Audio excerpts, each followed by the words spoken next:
And the second distinguished speakers is Professor IR Dr. Adwati Sari from Faculty of Engineering, Bumiputera, Malaysia. Okay, allow me to introduce the first speaker, Professor Dr. Muhammad Mustafa Bakri Abdullah. Now, he is a distinguished professor from the Faculty of Engineering, Technology, Unisi Malaysia Perlis. Okay, according to the CV.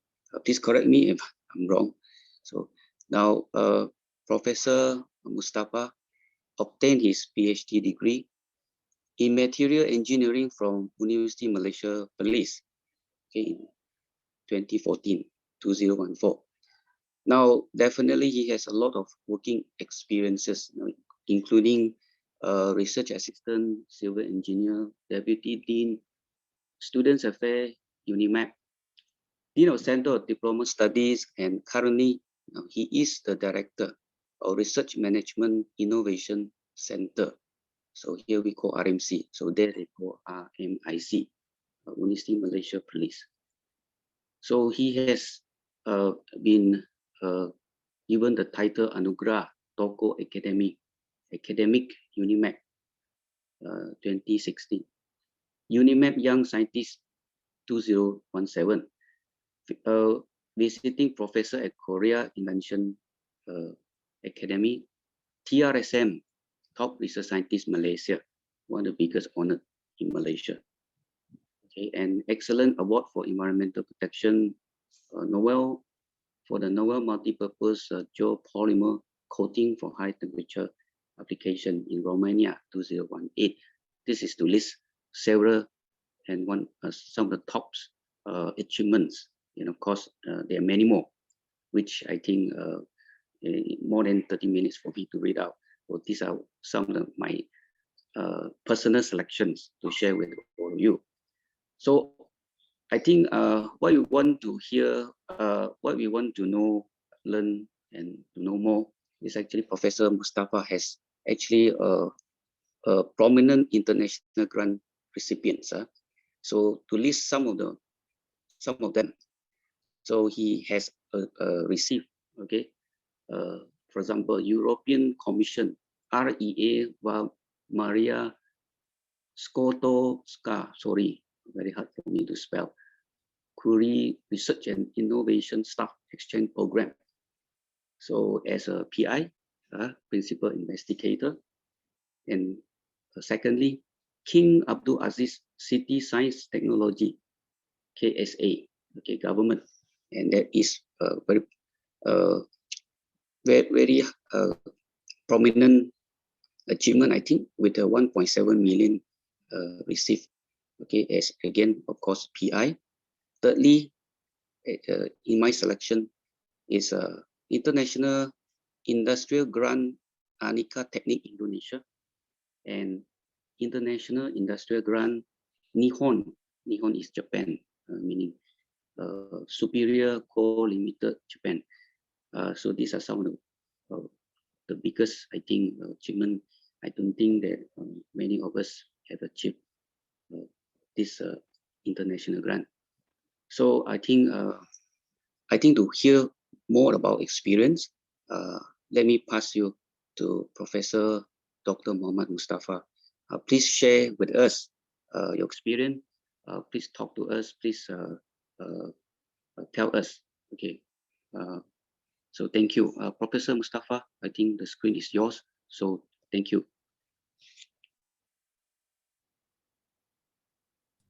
Okay. Well, Associate Professor Dr. Yap, thank you so much. Professor Azhar, partners today, Prof. Adu, all colleagues from UTM's mid-career professional. Nervous sebab saya kena pair dengan Dr. Adu, Prof. Adu. So insyaAllah, I try my best to share experience, especially for mid-career professional. And try my best. And I hope you gain something from this forum. Okay, I think Prof. Yap already, Dr. Yap already shared about my personal achievement and so on. But I will share a little bit about my points here. I will show how we can connect things internationally, especially on my side. Personally, I will test. So as a researcher, doesn't matter you are mid-career or beginners. So we need to have strong biography. You need to update time by time. That is compulsory for us. So doesn't matter you have low citation, low action, that doesn't matter because everybody here, so including me, including Prof. Adu, I think Prof. Azhar also, we are starting with the low citation, with a low action index, with a low publication. That's for sure. So, but how you strategize, how you visible yourself internationally, that's more important. Okay, so that's mean for mid-career, we need to have very strong short bio or biography, and whatever is people are asking about your biography, you are ready anytime. So that's first, number one. So number two is I will share you how did my first international funding. So I'm trying to put some tips also during I'm sharing my experience. It's my international funding. Really interesting for me because my first international biggest grant for UMEC during that time, and also the first UNIMEC international funding. Okay, how the point here is how I received this international funding from Saudi Arabia. So the main point as researchers, doesn't matter you are beginner or mid-career or you are professor. So the point is here for me, you need to publish your research output. For sure, we are going for international journal. We are submit for Q1, Q2 journal. But as a researcher also, my suggestion is you need to have like layman publication. That's mean article for community, article for newspapers, article for magazine. That also most important for us. So this grant, so I published one article in New Straits Times 2010. The keyword that I'm used, concrete without cement. So published online and published with the hard copy by the Straits Times during that time. So the professors from this professor from Saudi get this news, and he got detail about my it's not technical report. It's like story about my research, concrete without cement. So he interested for this research. So he contact Malaysian embassy in Saudi Arabia embassies in Malaysia to approach me to kick off the cooperation. That's my first international funding. But the important thing is we as a researcher, doesn't matter we are beginner or mid-career, we need to publish in the layman report or layman publication. You can use publication newspapers, you can use whatever magazine. We have a lot of magazine, so we have a lot of online magazine. So but as a researcher, we need to prepare the story for them. So for this story, I prepare myself and submit to a New Straits Times during that time. So that's my first point for this international research. But the second thing is when we are dealing with international partners, we need to understand the way how you communicate. So you need to have patience during the communication. So for this proposal, it said it takes 20 times for correction. So, but at the end, we got the good news. So for the first grant, the tip is we need to publish. It's not 100% on the journal, but we need to publish it also in article or story in news or in magazine. The second thing is it's my second international funding. So when I received with the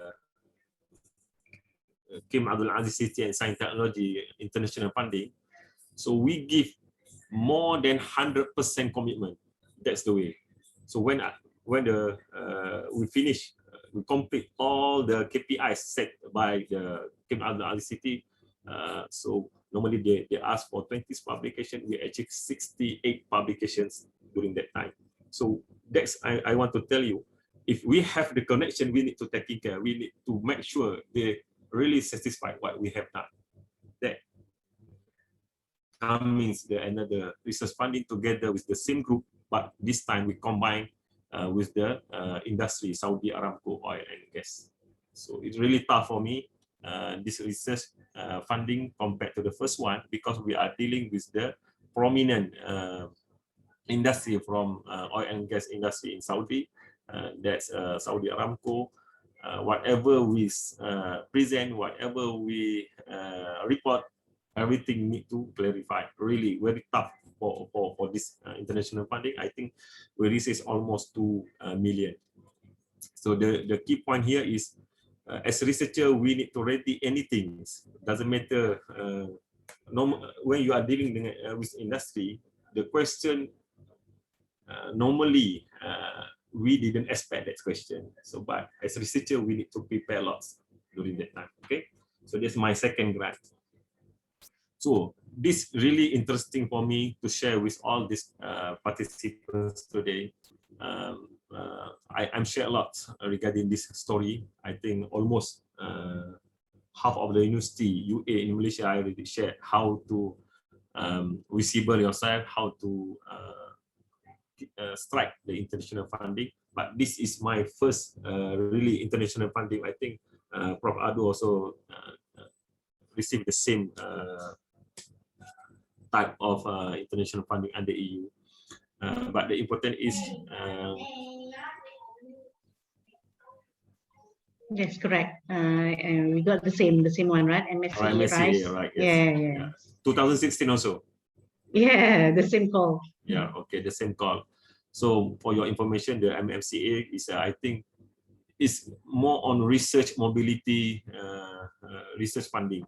So we need to achieve the KPIs on the mobilities attachment, and we need to achieve also on the publication. Really less report for, if you ask me, is really less report. But how the issue, how for me I received this opportunity. So this professor, you can see here, the professor from Plymouth, Professor Long Yuan Lee from Plymouth University. For the first time, he emailed me on the February or March 2016. He almost complete the proposal during that time.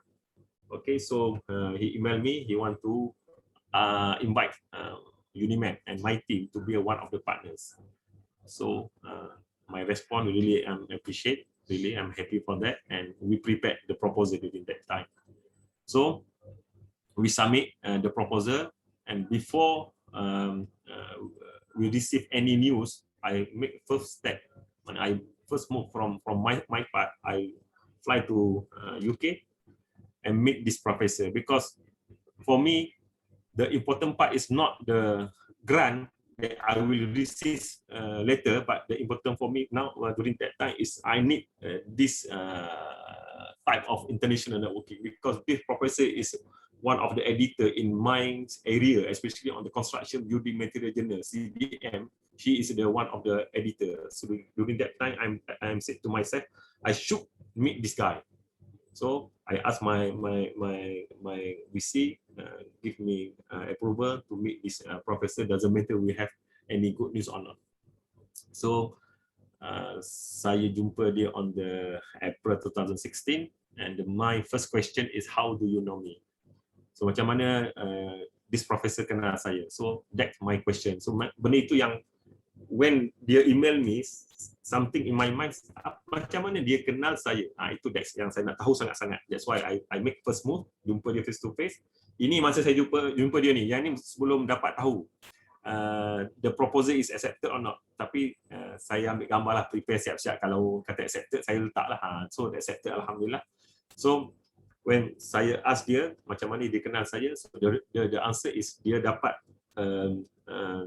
catch saya ni based on publication.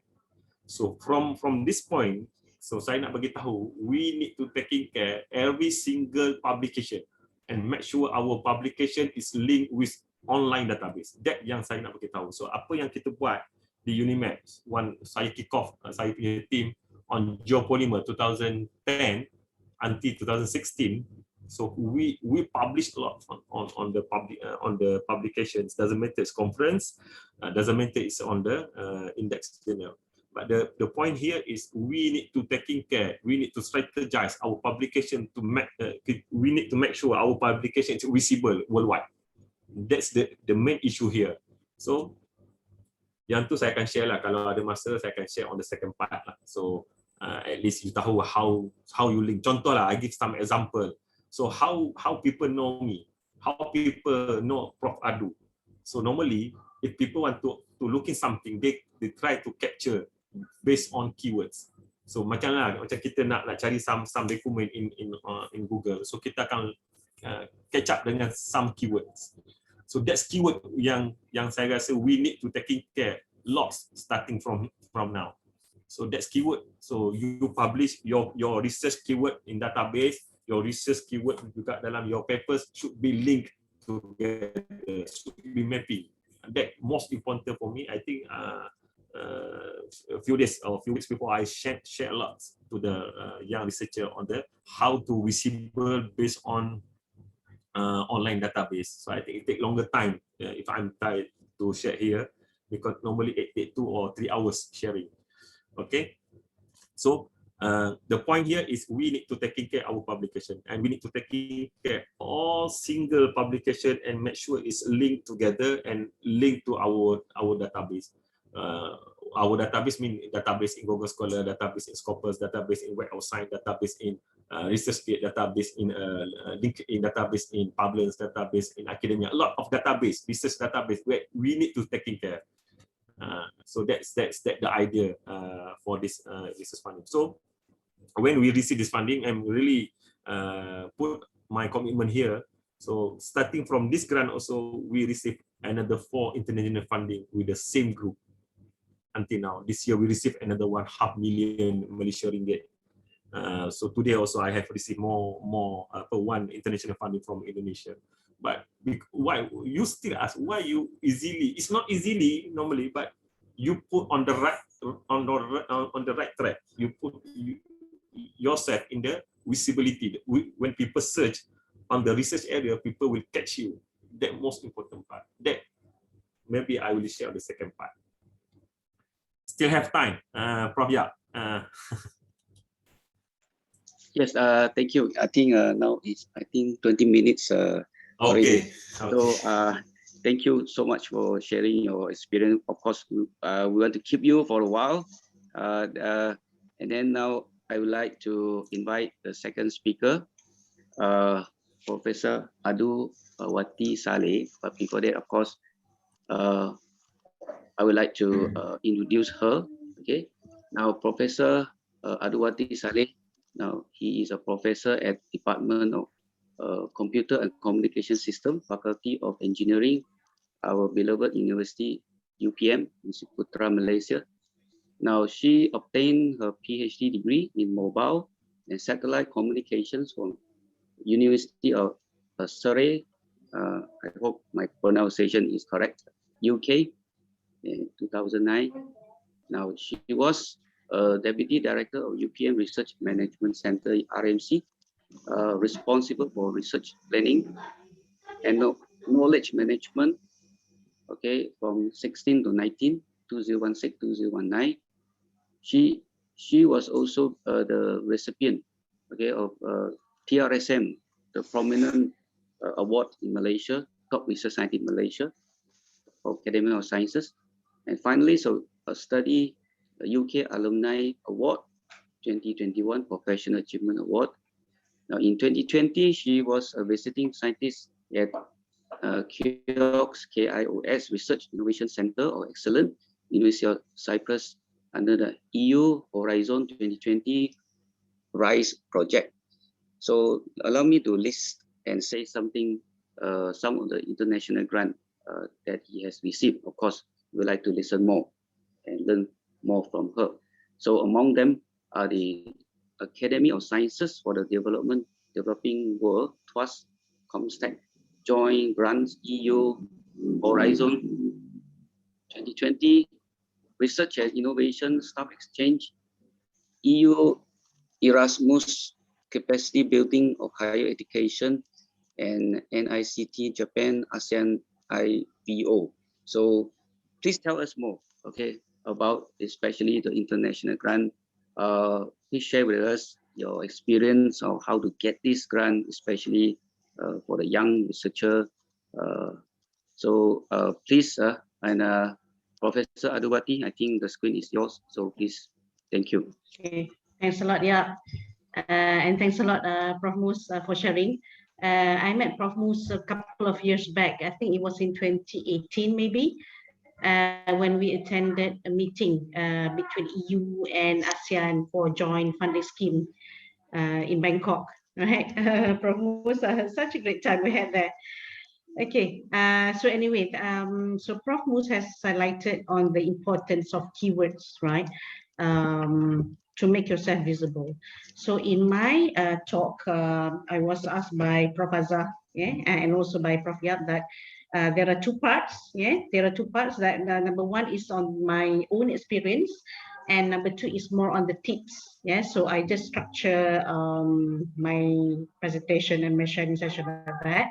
So I'm going to talk about the grants that Alhamdulillah we have achieved. It's not just me alone, but also my team from EU Horizon 2020, just as what Prof. Mus has achieved that he mentioned just now, the MSCA RISE, Research and Innovation Staff Exchange in 2016. It happened to be in the same call and in the same year. I didn't know until we met in Bangkok. And they say, oh, what a coincidence. So this one.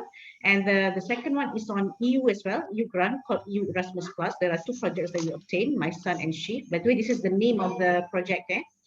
The third one is on ASEAN EVO NFPC by Japan. These two is from Europe and this one is from Japan. And the third one, the fourth one is TWAS ComStack by TWAS, which is from the Islamic Development Bank, ISDB. So a little bit on that. So acknowledgement or credits go to my team, the student, the collaborators from all over the world, especially from the EU, as well as from Japan. Yeah, so this was the Atom project. I think around the same time as Prof. Mus went to Plymouth, I went to Lancaster in February 2016. This one for the Atom project.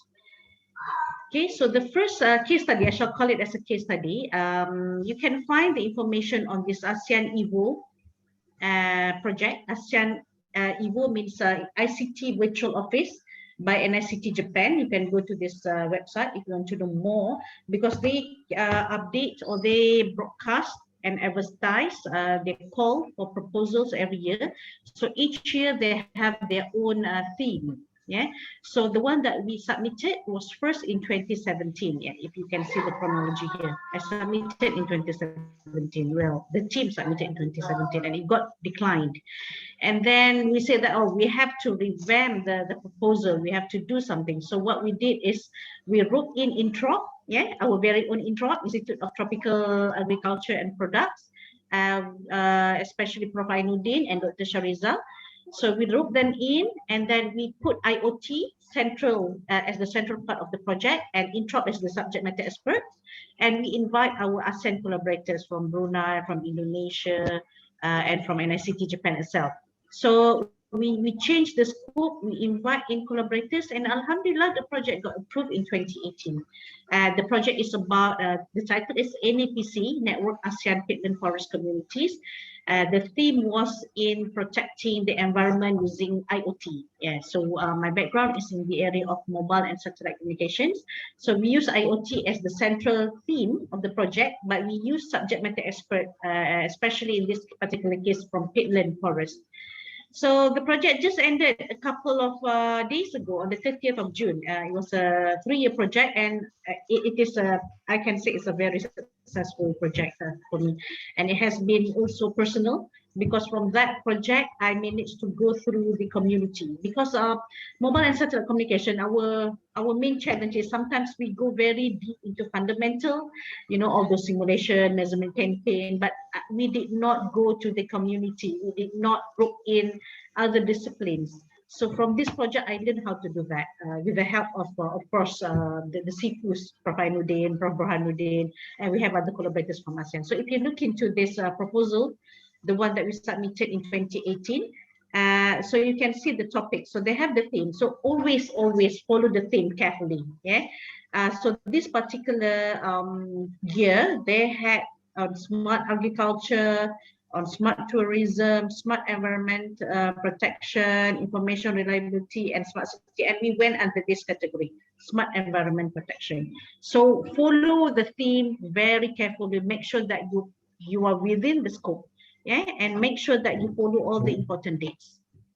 Yeah, very, very important. So here I just wrote as for the requirements, specific problem statement. So make it localized. So if possible, you engage with the community right from the beginning. In this particular case, we had Prof. Ainuddin and Dr. Shariza, and they met Jabatan Perhutanan Negeri Selangor, the Forestry Department, and we get the problem from them. Yeah, and make sure you have the technological innovation, and if you could include social innovation, that's even better. Yeah, because like what Prof. Mus said just now, you have to abstract your project or your knowledge into layman's term. Yeah, into, like, for example, your cousin who is not in the area of mobile and satellite communication, in my case, they would know what you're doing. Yeah, or your nephew or your niece, somebody is not in the area, but they could understand. Yeah, that is the first case study that I would like to share.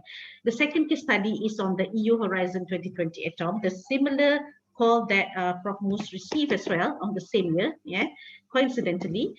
So so we met a collaborator, which is Dr. Bruce from UTM. In this particular case, I met Dr. Bruce from UTM in 2011 from a consultancy project. I did a consultancy project with WIPNET team, Prof. Burhanuddin again, Prof. Nur Kamaria, with KKMN, Kementerian Komunikasi dan Multimedia. At that time, it was named something else, KPKK. Yeah, so we had a project there, and we met Dr. Bruce.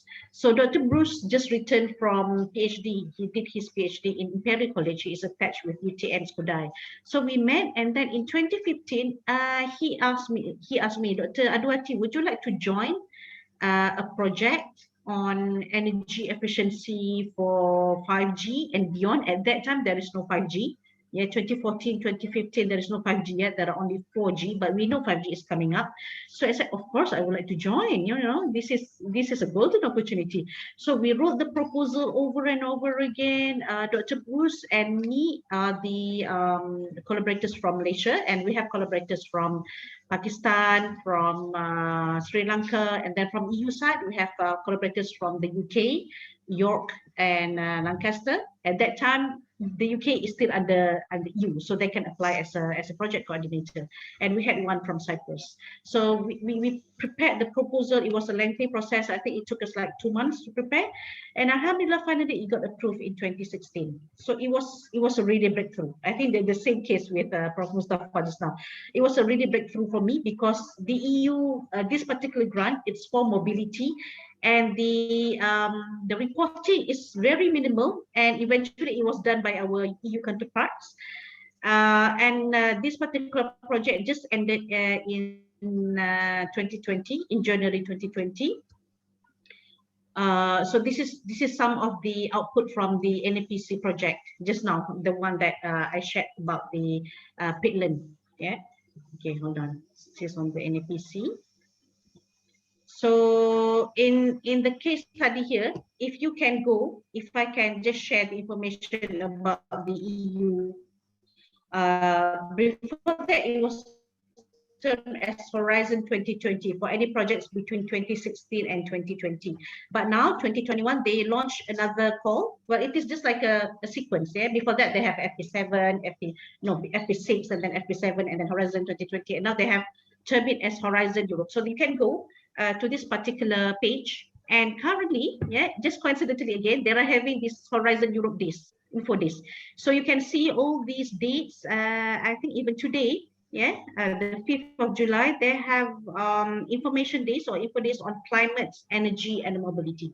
So always keep yourself abreast, yeah, with all this information. Sometimes the RMC will forward to you, or sometimes the ASM forward to you in terms of email. So get yourself informed about all these opportunities.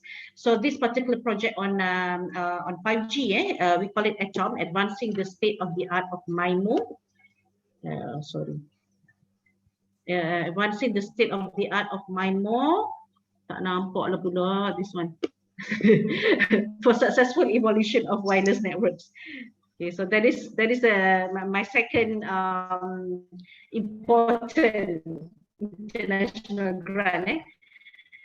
So in this particular project, so you can see all those promotion, all those mobilities, the grants. So you can travel, you can get attached to the labs, to renowned labs in your area in the EU. So we went to Lancaster, we went to York, we went to Cyprus, and then they came over to UPM. In this particular case, a student from the University of York came to Malaysia, came to UPM, and then I myself went to Cyprus just before COVID happens in January 2020, and Prof. Bohan, my collaborator, went to York and Lancaster, and again, all my students went to the labs attached to this consortium. So it is a great opportunity not only for me, not only for my colleagues, lecturers, but also for the students, because they know how the other labs are working. We can manage collaboration, and eventually, alhamdulillah, we managed to publish joint papers, especially in Q1 journals. Okay, so if I could share how the proposal looks like for ATOM. So we have all this table of contents like normal. If you think the FRGS is hard enough for you to fill up in my grants, think of this EU grants 10 times worse. Because they need all the information, all details. It is as if you're doing it now. So all the summary, excellence, impact, how you are going to implement it. Remember, this is just a proposal stage. You have to know all this, references, capacities of the participating organization. Tak ada orang free riders, everyone has to participate. Ethics aspect, if you need any, and letters of commitment of partner organization. So you have to prepare. So this is some information that we did in the proposal. So we put out work packages. I'm sure you all are quite familiar with it. Work packages means there are several sub-projects that the groups or the teams have to lead and also have to participate in other working groups. So we have WP1 on project management, WP2 on the design of MIMO, WP3 on the approach of green communication, WP4 again on the security solutions, and WP5 on the network aspect. So we have all these, and we know who does what, and we know what information we have to give from one work package to another. And most essentially, we know that this project will have this. We will have the scientific coordinator. We will have project assistant. We will have the PMB, project management board. So it is not just you, but there is a whole other people that will support your project. So this is very essential, not only us as researchers, but we need our TDPI office in the faculty. Prof. Mus, this is something structured in UPM, Timbalan Dekan Penyelidikan Indo-West Office, TDPI Office, Bendahari, RMC, TNCPI, and eventually VC. They have to know about our project. They have to support. We have to get the support. Okay, so it is not just like 1,000 or 100,000 ringgit Malaysia. It is multi-million ringgit when we convert that into RM. So this is the amount that we receive in total in euros. 904 euros, 904,000 euros. So you can see this is the evaluation form by the, you can call it as panel evaluators. So you have to reach a threshold of above 70. So alhamdulillah, in this particular proposal, we received 87.6. So we are entitled for the grant. So most importantly is again, excellence, impact, implementation, and operational capacity. So you have to be known, to be capable as a researcher, as well as an institution. So this is where we really need the support of others. So you can see all this, the proposer's name, and you can see UPM and UTM here, and you can see each of them will have their comment. Yeah, in terms of excellence, they give comments, they give the score. In terms of impact, they give the score 4.3 out of 5. In terms of implementation, they give 4.2 out of 5, and etc. Ada soalan tak apa in the end. And the third case study is on TWAS ComStack. This one I received way back when I returned from PhD. I think I got it in 2012. And alhamdulillah, I got it twice, 2012 and 2014, if I'm not mistaken. So this is by Islamic Development Bank, a collaboration between Academy of Sciences, the World Academy of Sciences, TWSAS means the World Academy of Sciences, and ComStack. So it is a joint research grant. Grants are awarded to promising high-level research projects in earth sciences, engineering sciences, etc. You can find the information here. But just recently it got discontinued. So sorry about that. But before that, it was open to anyone in OIC countries. So Malaysia is one of the OIC countries, so we can apply. And the age limit is less than 40. So at that time, they give higher priority to female researchers.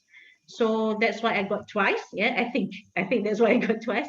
But I also promote my colleagues to apply, and alhamdulillah, some of them managed to apply. But unfortunately, it got discontinued. So this particular TWAS grant is very eye-opening for me, because when I returned from PhD, I got lost. You know, when we're doing 4 years of PhD, you just do your research, and then you are in the lab, then suddenly you are back home. You have to teach, and you have to, you know, all the stuff that you are not familiar with. So this particular TWAS ComStack grant has given me opportunity to collaborate, because I really miss collaborating with international people. So from this grant, I managed to visit the Suranare University of Technology in Thailand. I got 2 grants under this TWAS ComStack, Radio Research Management for Mobile Sensor Network, and another one, it was in 2010, and another one in 2013, Intelligent Spectrum Sensing and Sharing.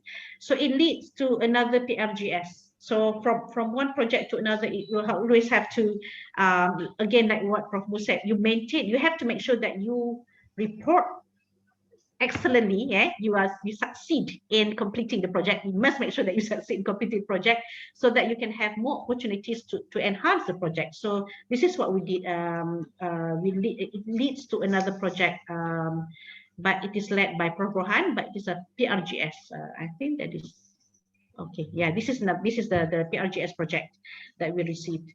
And again, I used the project to enter EU Innovation Radar, and it got recognized by EU. So all these like interconnected projects. If I have more time, Dr. Yap. Yeah, just the last case study is called Shift and My Son. It is again EU grant. It's called Erasmus+. It was not Horizon Europe. Horizon Europe is more for research-related projects, but Erasmus+ is for mobility, is for exchange program, like for example, master's program, and as well as capacity building. So this particular one is on capacity building. It's called CBHE, Capacity Building for Higher Education. So the grant is led by our dear Dean, Prof. Noor Kamariah Nordin, if you know Faculty of Engineering's Dean, Prof. Noor. So I'm one of the members. And it is a EU-Asia consortium. So it has to be EU partners, and it has to have Asia partners. So in this particular case, it's between EU and Malaysia. And it is this is the one, capacity building for higher education, and it leads to more grants, Grant Putra Berimpact and NI grant. NI is National Instrument, which is an electrical electronic company based in Penang. So we got 2 grants out of this capacity building. So don't underestimate. You say that capacity building, what on earth is it all about? If there is no research element, just about producing papers, white papers or policy, but don't underestimate that, because from that collaboration, you can enhance it to your research area. Yeah, so this is the project on Shift, which we develop trainings, So capacity building, we just develop trainings, but the training is on wireless networks and analytics for IR 4.0. So although it sounds like just capacity building and do trainings or policies, but there are research elements in that. So grab the opportunity that comes in your way. So don't lose any opportunity. Yeah? So we went to Europe, to France, to Italy, and to China, which is one of our consortium members. So it leads to all this, and more importantly, you can also achieve this policy making. Yeah, policy making standards. They also have some merits, especially in our case, we have Myra. Yeah, and also we have. I'm not sure. I don't think US has this, but Myra, we have merit for policy. Yeah, apart from the publications. So another project by Erasmus Plus is called My Son, Malaysia Sustainable University Campus Network. It is meant for policy in a sustainable campus. So you may have to ask, like, I'm working in the mobile and satellite areas. What am I doing in the sustainable university? So what I did is we just grabbed the opportunity. We got invited, and I say that let's go for it. And then we called out all other universities in Malaysia. I'm so sorry, UNIMAP is not here, Dr. Mus. I'm so sorry. So we have UUM, UMP, UTM, MMU, UITM, and also we have UNIMAS and UMS. But we will involve all other universities for our roundtable discussion as well as for dissemination of the project. So I think that's all in terms of sharing from my experience. So I shall meet you again in the next round. Yeah. Yes, thank you. Thank you, Prof. Adwati. Thanks for the excellent sharing on your experience about getting the international grant. So I think I'm happy to say that we have more than 70, I think 78, 77 participants until now. So what's an excellent and very active participation. I think all of us would like to listen, okay, to the two distinguished speakers today.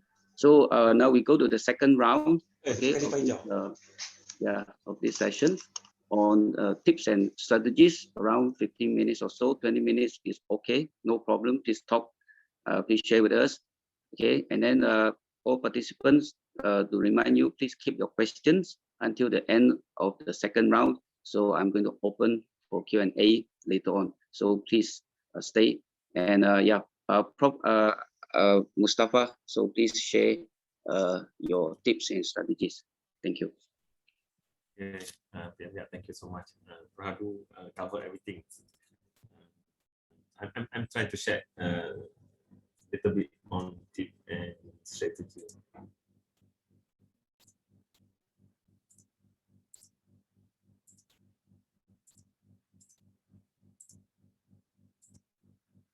Yeah, I have read some article. I know some. I think few article and compiled together and share with you all networking strategies. So it's not from me.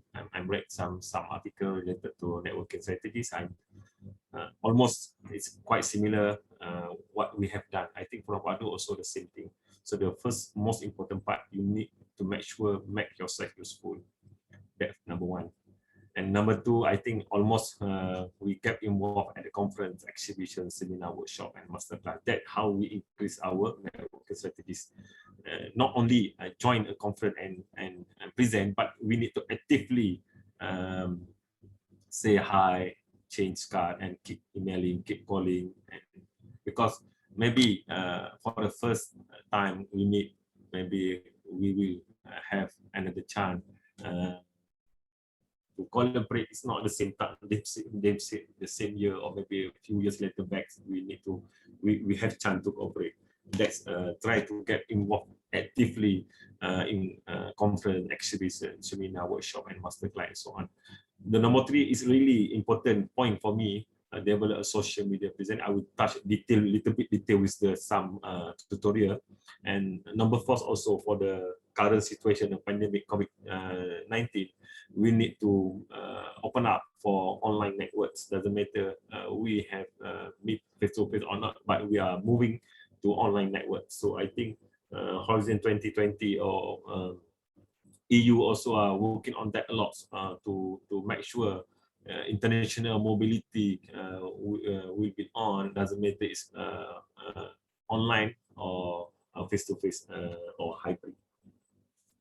The next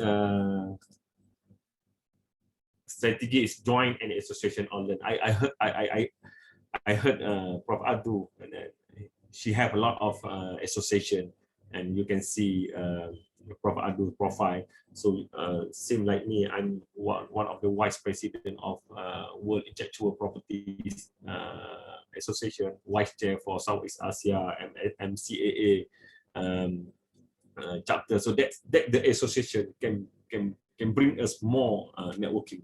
So doesn't matter you start with the small local society, local association.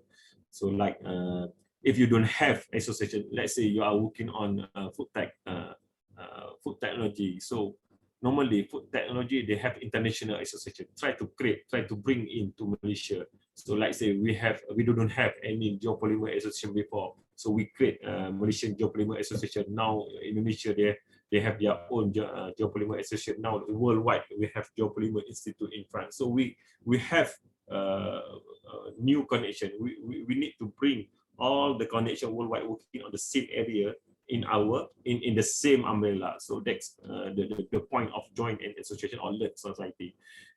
If you are thinking you need to establish the society, you need to establish association, go ahead.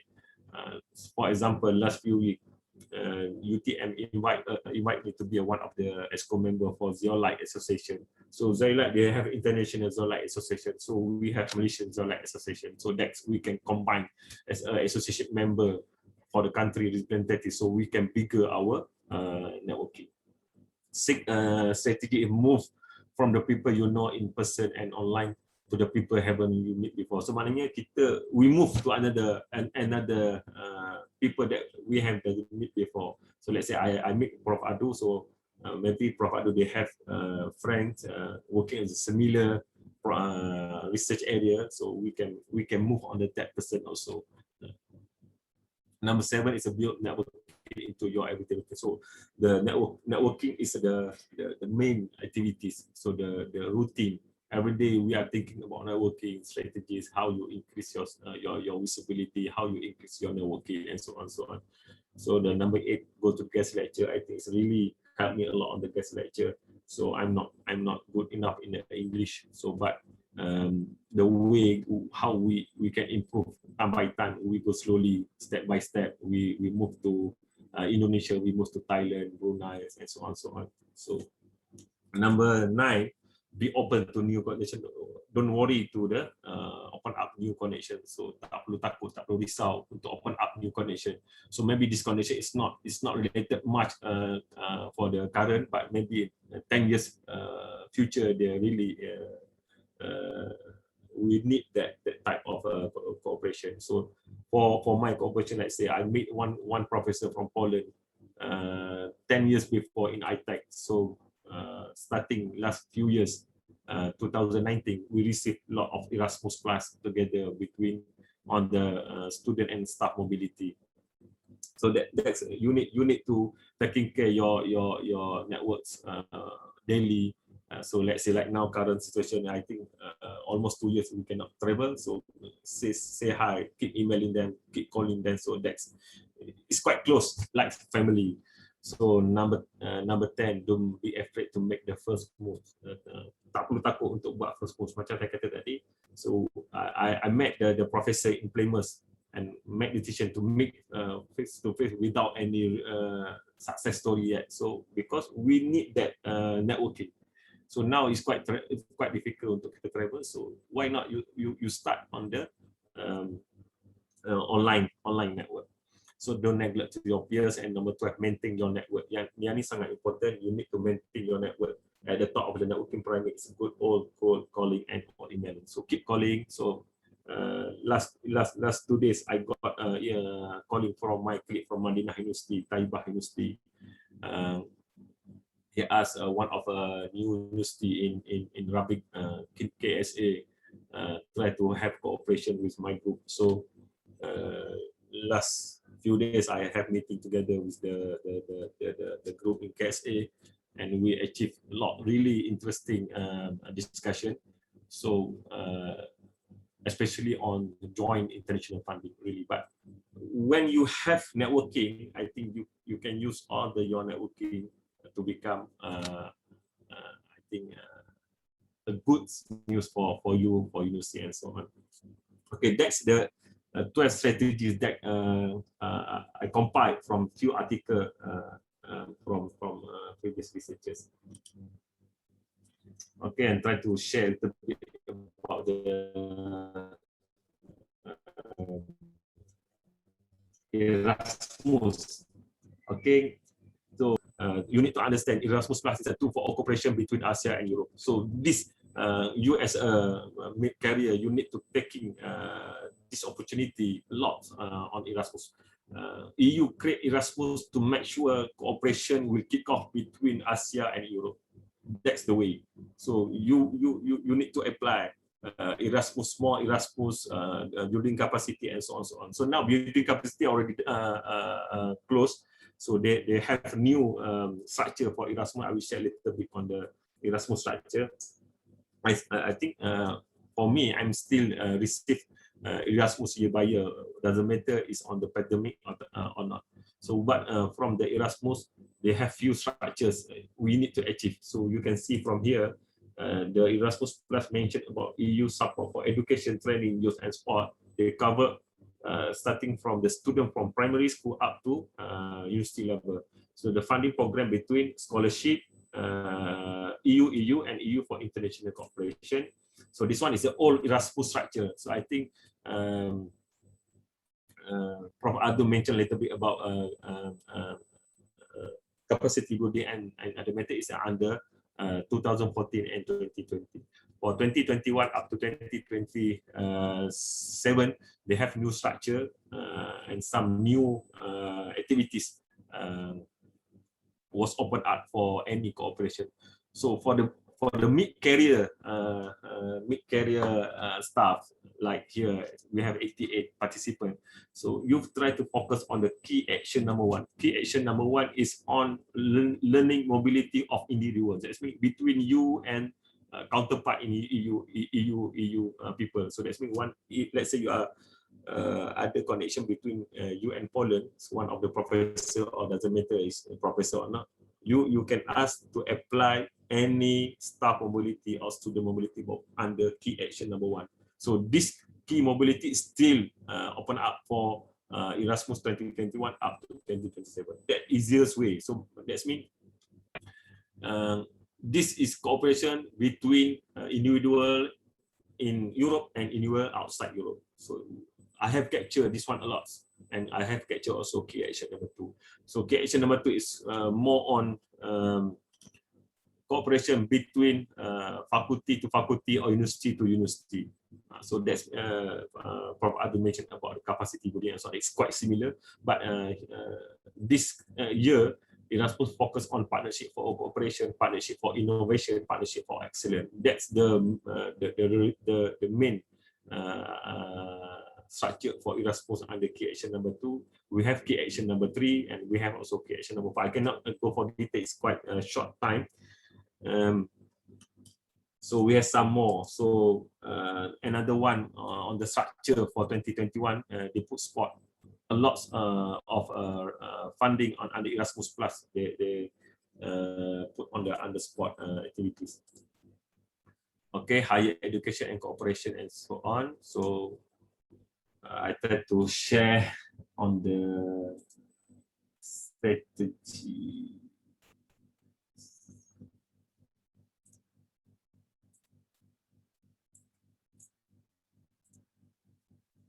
Okay, you can see this Google Scholar. Ada nampak? Saya takut saya tak share ni. Ada nampak tak this one? Nampak. Okay, so this is the simple way you nak cari you punya networking yang related dengan your field. So you need to make sure your database is correct and mapping to your research output. So sekarang ni saya punya profile. So bila you tengok saya punya profile, you boleh tengok saya punya, this one is my research keyword yang saya dah establish. It take 10 years. So this is my keywords, this is my keywords is cement, geopolymer concrete, geopolymer ceramic. Yang ini saya dah buat, saya update I think few times this keyword. So supaya saya visible with the same group. Okay, so when you click, bila you click pada one of the keywords here, so dia akan link these keywords with the worldwide researchers. So dia akan link kita dengan researcher yang the same field dengan kita. So bila you tengok dekat sini, so dia ada Cindra Prasik, ada Joseph Davidowitz, dia ada saya, dia ada. So almost on the first page. So kita nak make sure kita punya research field on the first page, second page or third page. So it's quite difficult orang nak risk on the until ada 10 page, 11 page. So orang takkan cari kita sampai I think more than 5, I think it's quite difficult orang nak cari. So that's why we need to manage our keywords we need to be visible on the first page, second page or third page.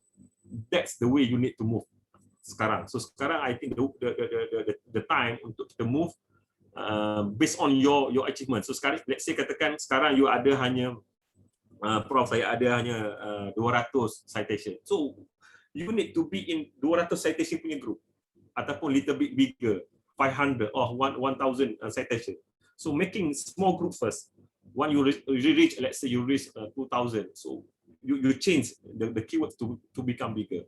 So the idea is, kalau you tengok dekat sini, you boleh tengok saya punya this one is my medium keywords.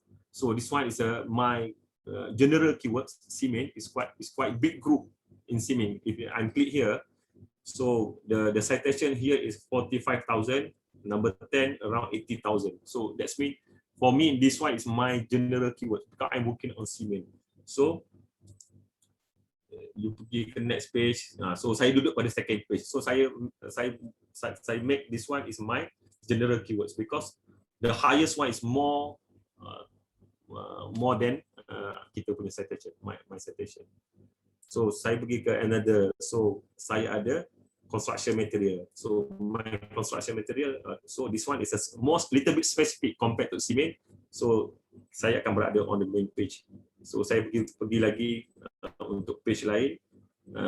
Before this, I'm focusing on concrete. Sebelum ni saya buat concrete, tetapi it's quite tough for me to visible on the concrete itself. So saya change my keywords to become geopolymer concrete. So saya akan jumpa all my seafoods here. So this Professor Juan Toro in Surabaya, I think I have met more than 10 times. So J. Sain Jayan. So this one is most popular on the alkali activated material geopolymer 3D printing. So this is your peer networking. It's my networking. I need to know at least a few people from this group. I need to know some people from geopolymer. So let's say geopolymer. So I have met Cindra Prasik in Thailand. I have met face-to-face Joseph Davidowitz. Joseph Davidowitz is the first people introduce the terms geopolymer. 1979. So 1979 I was born. How you can map yourself together with the umbrella that you are working for. So saya ambil geopolymer is one of my keywords. So kalau you tengok ke sini, Google Scholar, you need to have 5 keywords. So you can manage lah. Which one your general keyword, which one your medium specific, which one really specific. So kalau kat sini you tengok saya punya general keyword is cement and ceramic. It's quite general. So the specific one construction material, geopolymer concrete and geopolymer. So at the same time you dah duduk di dalam peer yang right networking. So you need to, kalau you ask me, kalau saya akan cari all this guy ni. I need to at least email them. So Zuang is one of my famous ataupun yang familiar untuk saya as a reviewer. When saya submit journal, saya akan cadang nama dia. It's still really good on the review journal. So Sanjay Kumar, I have met twice. I think more than 3 times. So he one of the prominent professor in India. So that the way. So when you publish your paper, let's say I have student working on geopolymer. So saya kena make sure one of the keyword yang saya letak pada paper is geopolymer. That's the way. So maybe I put another keywords, construction material. So that's mean when you publish paper, they will ask you keywords, right? So when they ask you, you put 2 keywords from your database and another 3 keywords from your papers. So at the end, they will capture your paper on in your database. So I will share you some more information. Let's say you go for the Scopus. So you can see here most contributed topics. You can see here my biggest contribution is still you can see geopolymers. So how you make sure it's mapped together between your paper and your database. So let's say we go for UPN. Prof, yeah, give me 5 minutes. I share a little bit about the strategies. Please go ahead. Please go ahead.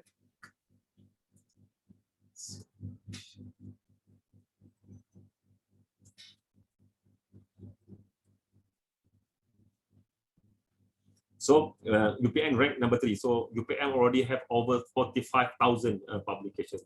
From this publication, you can see they have compiled this part keywords. So you boleh tengok this side, what's a keyword yang familiar dekat UPN, UF lah. So this yang almost keyword yang you tak boleh ambil lah article as your keyword, you tak boleh ambil human as your keyword, you tak boleh ambil Malaysian as your keyword. This one more general. So you try cari dalam ni which one the keywords yang related dengan you cuba ubah dekat Google Scholar. Supaya kenapa saya kata you try to find at least from this keyword because this keyword already established in UPM database. So at least carilah yang agak near dengan you punya. Saya tak tahulah yang fakultas dia punya yang kalau you boleh tengoklah kat sini yang mana yang you rasa boleh tak you type dekat sini 1-2 keywords yang reflect dengan you. At least saya akan transfer ke Google Scholar nanti. Boleh tak? You type sekejap. Saya akan beritahu macam mana nak tukar keyword. Okay, good question. Cuma saya nak tahu keyword yang related dengan you punya. Beritahu je 1-2. Kita buat contoh. Pak masa tak cukup ni dia bagi, sepatutnya masa bagi 3 jam ni untuk benda ni. Okay, tak apa, at least you give some keywords yang related dengan your ni. Okay, immunology. Okay, fine, cukup. Okay, saya masuk balik pada Google Scholar. Okay, siapa yang nak edit balik keywords tadi, you pergi dekat sini. Ni keywords ni. Area of interest. Ini dia hanya benarkan 5 area of interest. So first comma, second comma, third comma and so on. So you can change at any time based on your output, research output. Okay, so clear kot? Saya tengok ada soalan tanya on Noliza. So let's say you sebelum ni berkhidmat dengan universiti lain. So tiba-tiba you dapat job dekat UPM. So you tak verify your email. So you punya database masih dengan universiti lama. So you tukarlah email dekat sini. Tukarlah. Katakan selepas ni saya masuk UPM. Saya kena tukar UPM kat sini, nanti dia akan verify. So at least yang penting, kita nak verify kita punya dengan database UPM. Saya tunjukkan, simple je sebenarnya ni, benda ni quite simple. So katakan you nak tengok database UPM.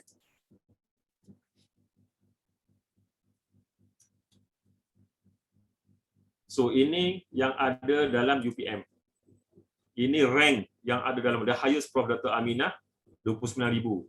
Nama 2 Rusli and so on lah. So let's say katakan Dr. Muhammad Jawaid, so dia hybrid composite. Kita nak tengok adakah dia punya keyword is acceptable keyword ke tak. So kalau you tengok kat dia, dia kena make sure list dalam ni dia mengandungi banyak country. Contoh ni kat sini dia ada Malaysia, dia ada Australia, dia ada Brazil, dia ada Korea, dia ada India. Dia ada Malaysia, dia ada University of saya tak tahu ni. Tapi so I think this one is acceptable keyword sebab dia mengandungi banyak negara. So yang dikatakan tak is not acceptable keyword, bila you klik pada that keyword, dia hanya merangkumi few countries. Contohnya kan biasanya bila kita tak guna keyword yang correct, contohnya datang India, dia datang dengan Indonesia, dia datang dengan yang negara-negara yang contoh you pakai keyword Malay dekat sini. So dia tak worldwide lah keyword tu. So kita kena tukar keyword. So macam mana you nak tengok keywords? Macam mana you nak search keyword? Yang tadi saya kata kalau you nak tengok dalam UPM you letak je add yang you like UPM. Itu untuk tengok you punya keseluruhan universiti. Tapi kalau you nak tengok which you dah jumpa tadi kan dekat you jumpa dekat apa tadi dekat Scopus, you nak check kan, nak check kata tadi you buat label double dot. Macam saya tengok tadi apa dia punya keywords dia nano emulsion.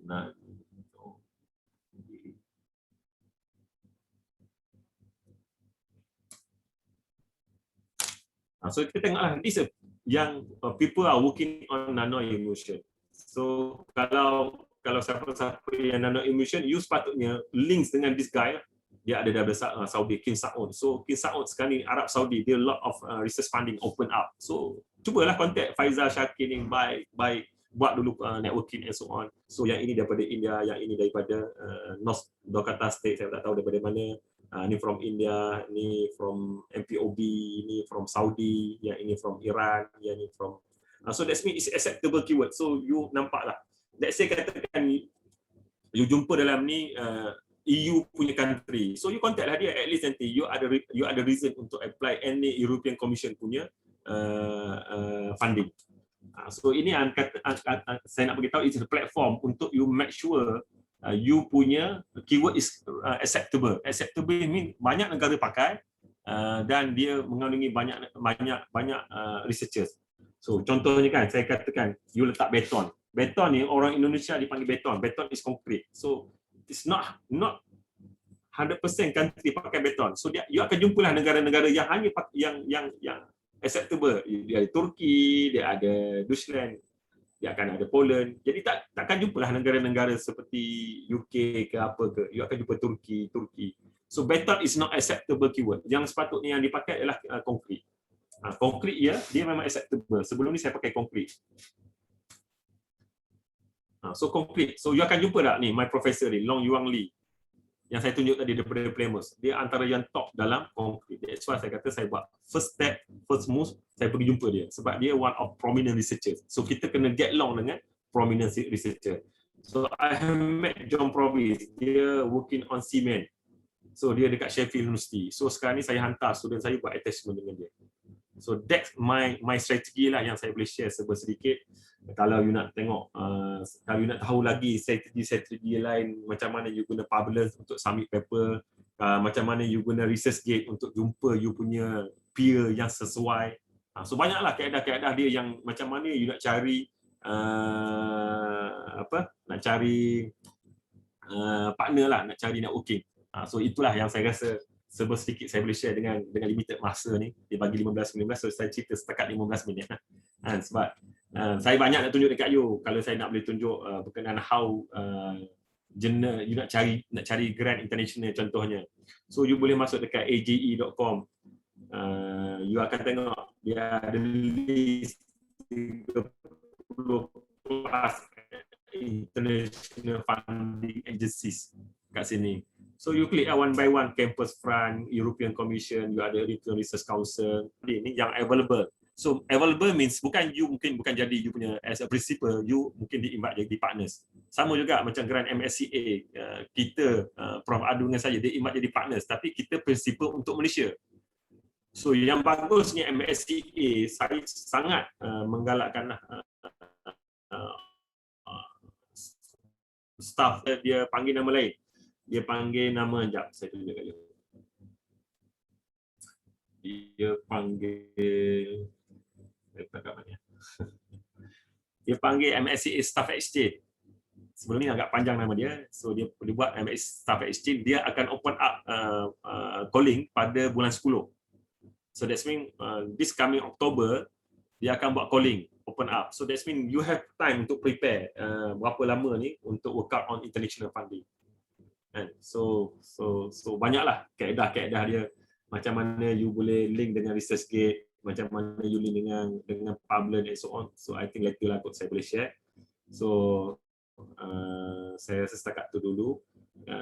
from my side on the tip yang penting, you need to taking care your database to make sure your database is linked, your publications is linked together with your publication. So you can make sure you punya keywords research is visibility worldwide.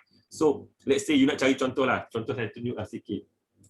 Katakan you nak cari dalam Scopus keywords you, contohnya tadi saya dah tunjuk dekat ni. Contohnya you nak cari sebab you kena faham bila you are dealing dengan keywords ni dia datang pada 3 tempat. Kan? So dia datang dekat artikel, title, abstract ataupun tempat yang dia akan tanya keyword. That's why katakan keyword itu you rasa tak sesuai, letak pada keywords. Okay, letak dalam abstract ataupun letak pada title. 3 tempat yang wajib you jaga adalah title, abstract, keyword. Tempat ni adalah untuk kita visible kita punya research area. Kita punya research keyword, kita punya research field. That's why bila orang tanya dekat paper, bila you nak submit paper, you kena submit kan. Dia akan tanya keyword. So type lah keyword itu, sebahagian daripada keyword itu come from your database. Katakan saya buat paper on geopolymer concrete. Saya akan letak geopolymer concrete is 2 keywords from my database. But saya punya database tadi saya ada tunjuk ada geopolymer.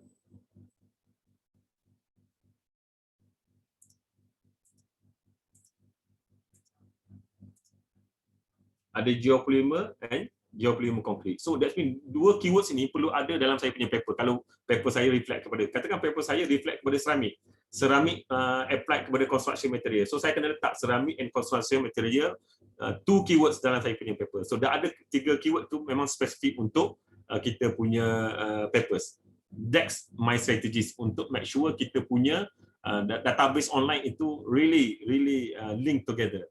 Dan at the end nanti dia akan capture kita on the visibility. Contohnya, katakan you contoh saya nak bagi contoh tadi, katakan you nak capture geopolymer.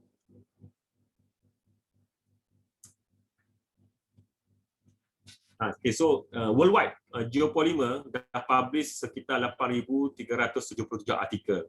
So you boleh tengoklah siapa yang prominent scientist yang publish paper.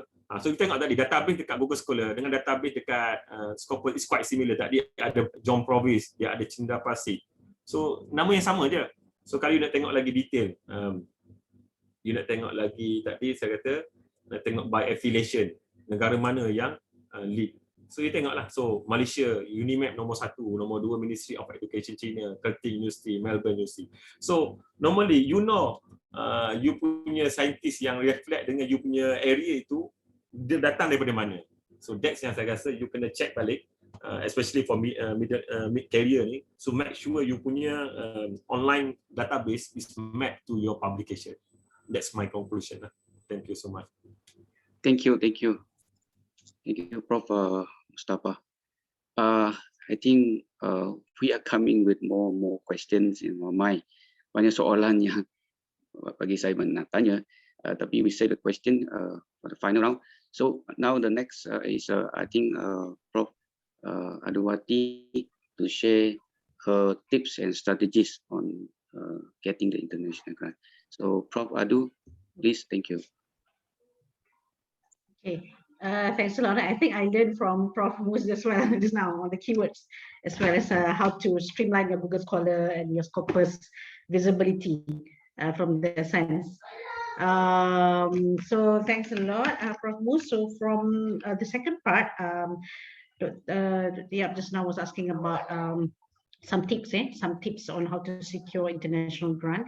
So I'll just divide it into point number 5 and 6, what it takes to secure an international grant and the challenges. And I customize it for UPM scenario since all of us are UPM. It's just more like a sharing session and what we can learn from each other. So like just now, if Prof. Mus was highlighting visibility in terms of your keywords, your title in your publications, and your abstract, right? So the keywords has to be streamlined according to your to the main idea that is central in your paper. Yeah. But I'm also looking into that is so true. That is so true. I think I have to realign my strategy as well from after listening from Prof. Mus.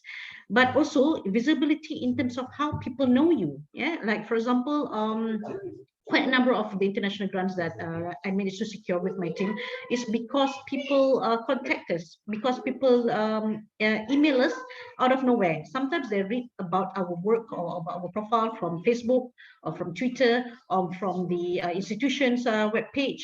So all this is visibility, visibility, visibility, and visibility. It's always the key. But if you think that you just graduated and no one know you yet, don't be upset, because you can grow your profile. Yeah, you can make sure that your papers are aligned to your work. Yeah, like what has been highlighted by Prof. Mus, and also you can enter all these kinds of programs or competitions or awards. Like, for example, in this case, in this case, I am just one of the moderator. It is a webinar coordinated by MCMC, and they invite me as a coordinator, as a moderator, not coordinator, moderator. I'm not even the panel. So that, okay, so sure, why not? So even the smallest part that you play in any multidisciplinary program, yeah, especially now everything is online, everything is webinar, take charge. Yeah, contribute whatever you could. Volunteer. Yeah, you can just be like sometimes you want to be in the back seat. You want to be just people coordinating in the background, but sometimes you have to make sure that you are visible in front of the stage. I know this is not easy, and I'm from engineering background, so that's Prof. Mus. We always like it. Well, at least for me, I always like to stay in the background. You know, I just do my job. I don't disturb people. People don't disturb me. But I think it's very important. At one point of time, you have to make sure that you are being seen by the people. So enter all kinds of awards. Yeah, sometimes I enter awards for 3 times and I didn't win at all. Like, for example, the L'Oreal UNESCO award, I didn't win. But some of the times I managed to enter, like, for example, in this case, yeah, currently ongoing, the national the ASEAN US Science Prize for Women for 2020. So always make yourself abreast with the announcement on all these awards. So you think that, for example, in this particular year, the theme is something similar, or you can fall into that theme. So just apply the award. And I also applied for Study UK Alumni Awards. I didn't win. A doctor from FEM, Faculty Ecology Malaysia, UPM won. I forgot the name. I'm so sorry. So, but when you are being recognized as the finalist even, so you can make yourself visible. And this is from the TRSM in 2018. And Prof. Mus also won TRSM in 2016, I guess. So all this will make people know you. Yeah, although sometimes they know you like as a person, but they don't know what you have been doing. What kind of topic has she been researching all this while? You know. So once you get to know, you get involved in this, then they start clicking like, oh, IoT Adwati, like, oh, satellite networks Adwati. So people can link you up with the topic that you are working on, and that's when you are visible to others. And the second point is research standing. Although you are visible, people know you, but in the end, it's what you know, the technical knowledge that you have, yeah, the research quality. So find a niche.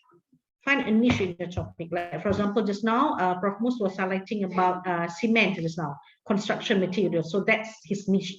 In my area, my niche is in terms of mobile and satellite networks. So I do anything and everything under mobile and satellite networks, even IoT. IoT is considered under mobile networks. Yeah, research quality, you get funding, even if you get Grant Putra. Grant Putra is a grant by UPM, Prof. Mus. If you get funding, then try your best to package it well. Yeah, don't think of it just as KPI. You know, sometimes you are so overwhelmed with KPI, we feel like, oh my goodness, I haven't secured any grant yet. Don't feel it. Don't feel it that way, but take it as a challenge that, oh, I'm very passionate about mobile and satellite communication. I want to do something for the community. So I want to get funding, because with funding, with students, with facilities, I can move forward.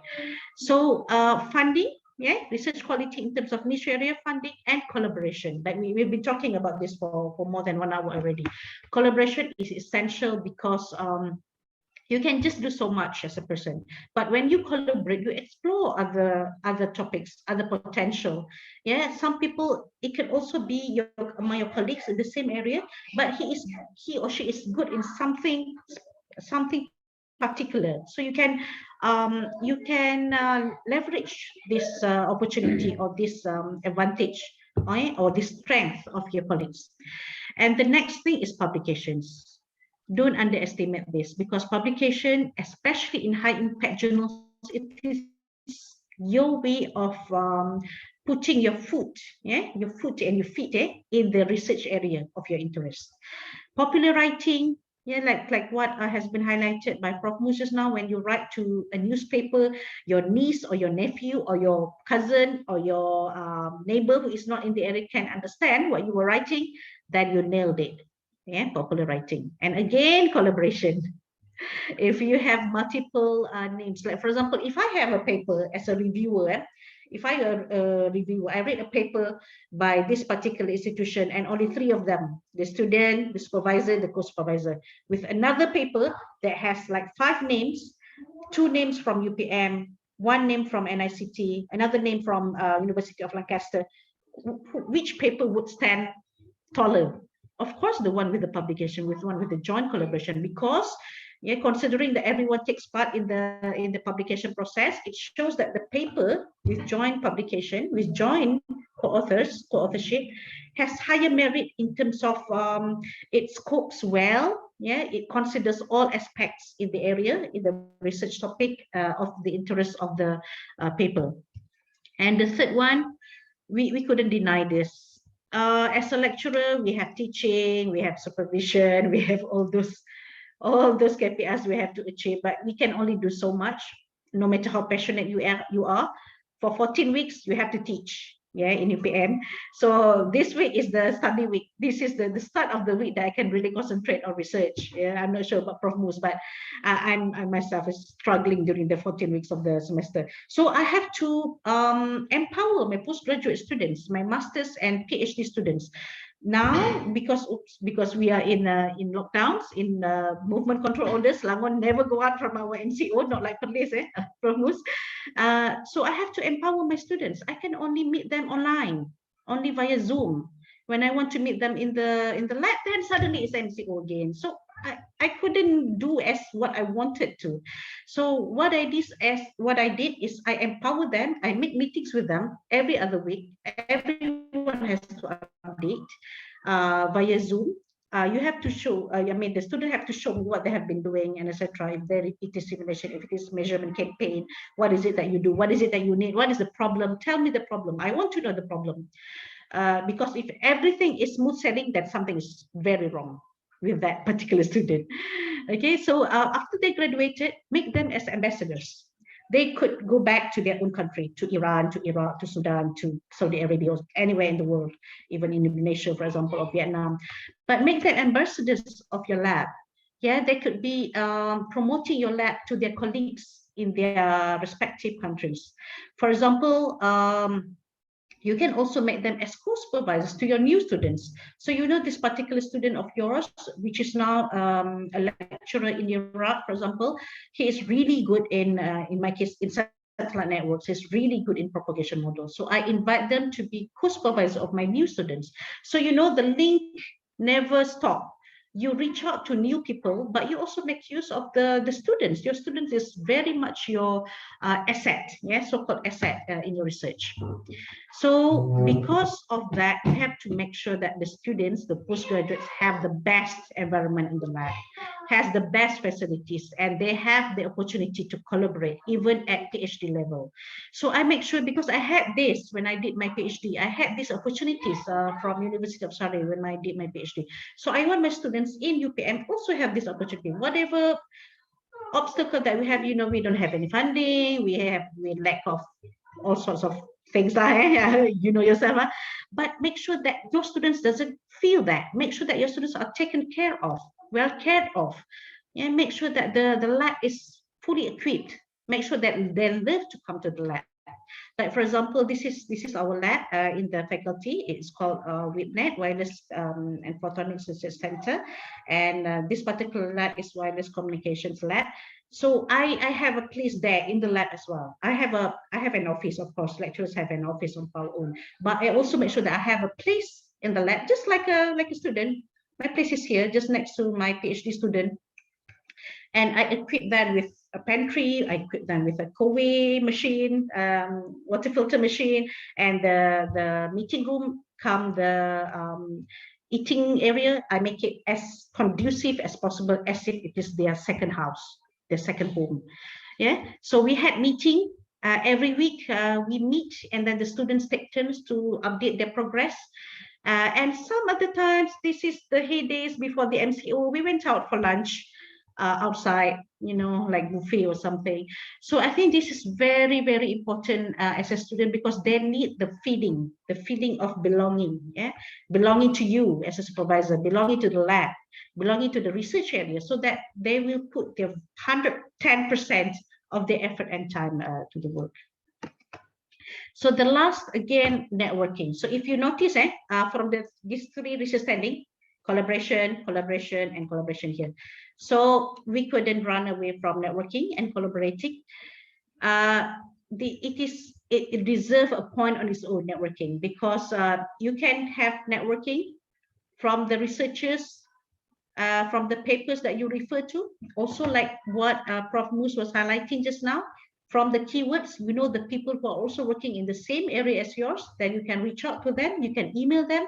Now, because everyone is under lockdown, we couldn't travel, make use of the internet, email, social media. Email, you will be amazed. People respond email more quickly now during the pandemic compared to before, because we are always in front of the laptop, right? Your PhD supervisor or colleagues, I still keep in touch with my supervisor, PhD supervisor, just to say hi. And sometimes we talk about work, and then he updates me on who's who in the lab now. Okay, so maintain your relationship with your colleagues and your PhD supervisors. And also, very important is local researchers from the same areas as yours. Like when I mentioned about the project, the MSCA RISE project that I obtained, it is from a colleague in UTM, Dr. Bruce. Yeah, I was really indebted with Dr. Bruce, because Dr. Bruce introduced me to his team in the MSCA RISE project. So local researchers, get in touch with them. If you have the, we call it professional bodies, like in my case, I have IEEE.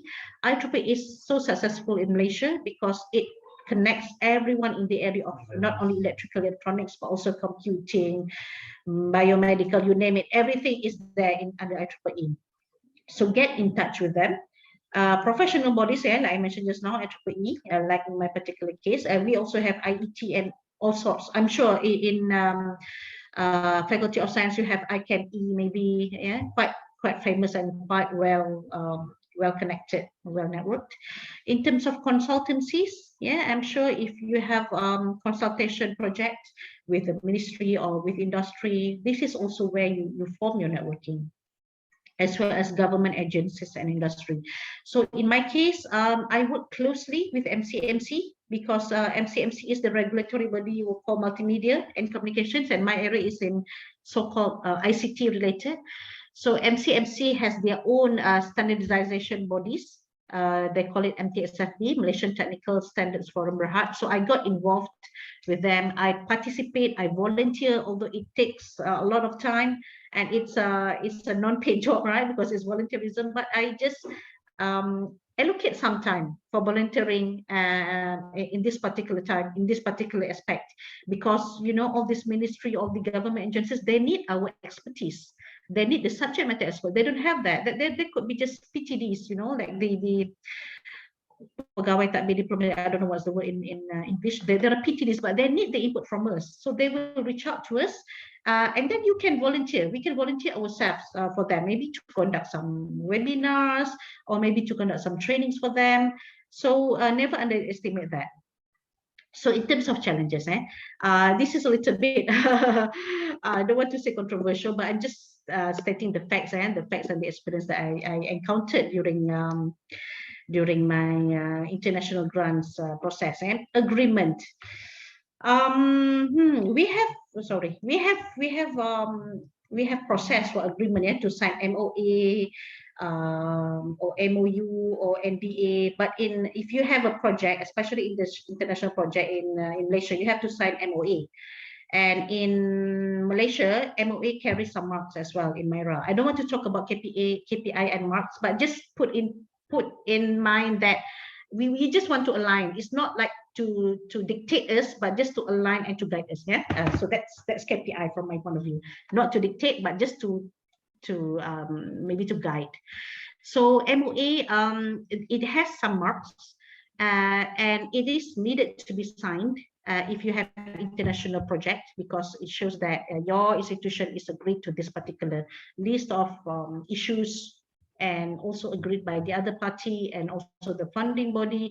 So MOA we have to sign, but I think that sometimes we take it a little bit too difficult, yeah, because if we put trust on the researchers, we have, although we can say that we just do research agreement, let other people worry about it, let the legal officers worry about it. But to be honest with you, we have to read the agreement word by word, page by page, and if we agree to that, then it can go to the next process. Yeah. So some of the agreement, depending on the funding body, some of the agreement, because of our internal issues, you know, sometimes people change, top management change, incur more time. I have one experience. My agreement is not being signed until the end of the project. I was really upset. But eventually, alhamdulillah, the funding body said that it's okay, Prof. It's okay. The project has been completed. The project was a success. So we just proceed. So it's good. But actually, if you apply for grant, or if you receive some international grant, have this in mind. Yeah, take some precaution on that. The second one, challenges in terms of secondment, because some of the grants, they allow you to go for mobility. Staff can go overseas, or your students can go attached to their labs. Bear in mind, some of the students, they have to apply for visa. We Malaysians, alhamdulillah, we don't have much issue regarding visa to go anywhere in the world. But if your student is from Iran, from Iraq, they have a lot of issues. I have one experience, my student, an Iraqi, he was about to go to Cyprus for the attachment. Oops.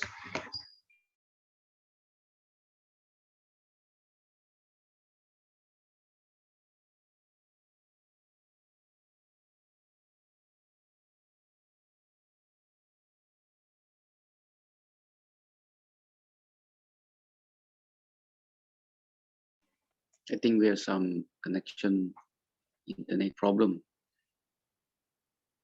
I think we wait for a few seconds.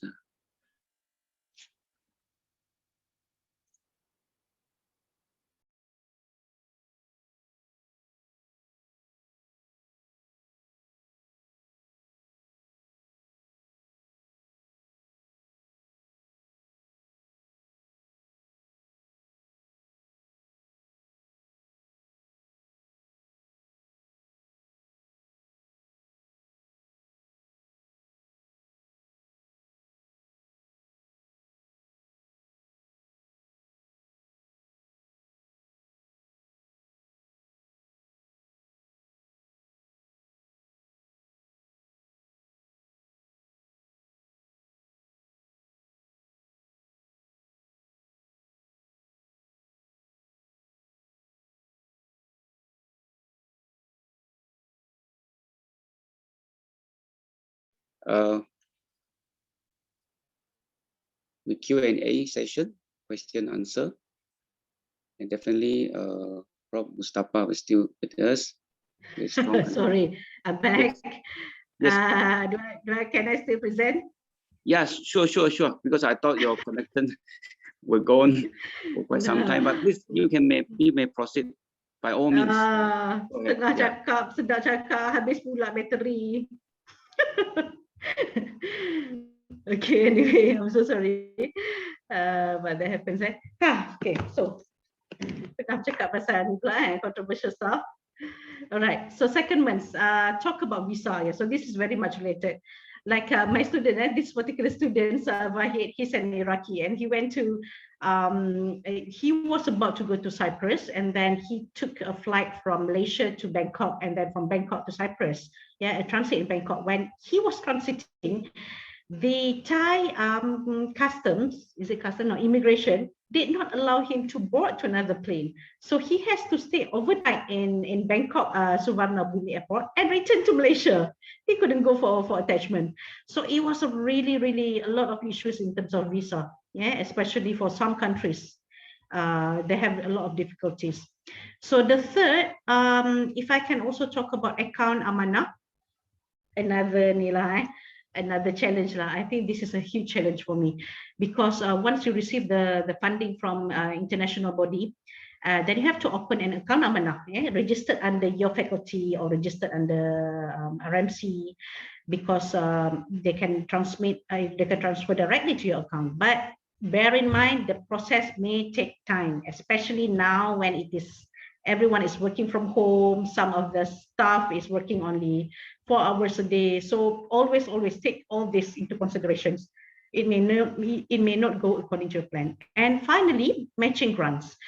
So in UPM, Alhamdulillah, RMC, they always support international grants, but they can also support for matching grants. The key point is, it's not just like when you got 100,000 equivalent of 100,000 euros, for example, you will get another 100,000 equivalent ringgit, 1,000 euros equivalent in ringgit as a matching grant. No, it doesn't work that way. So what you have to do is you still have to apply Grant Putra like normal, but you can highlight that this particular proposal is actually to support the funding or the project that we receive from EU, blah, blah, blah, blah, blah. Okay, so make sure that you have this. It can support you tremendously.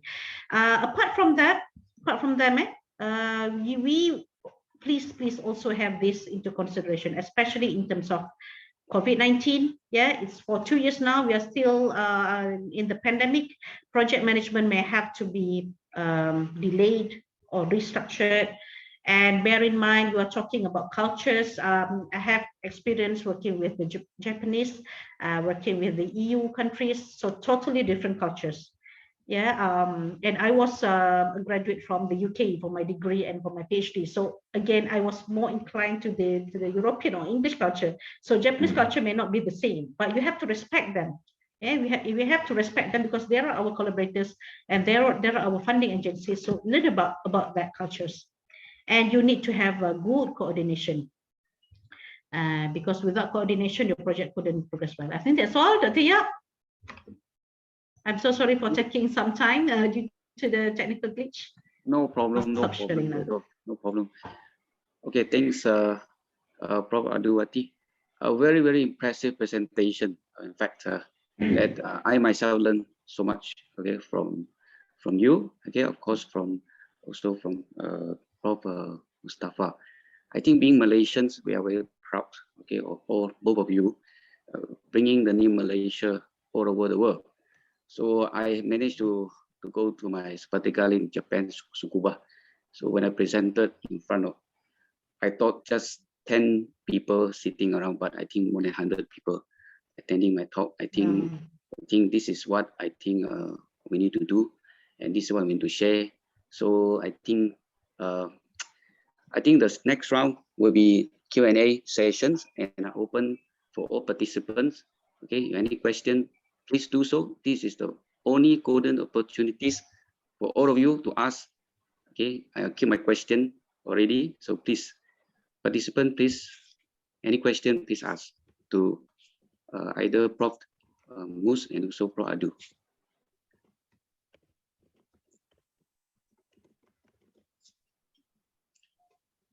Okay, without wasting time, let me ask the first questions to Prof.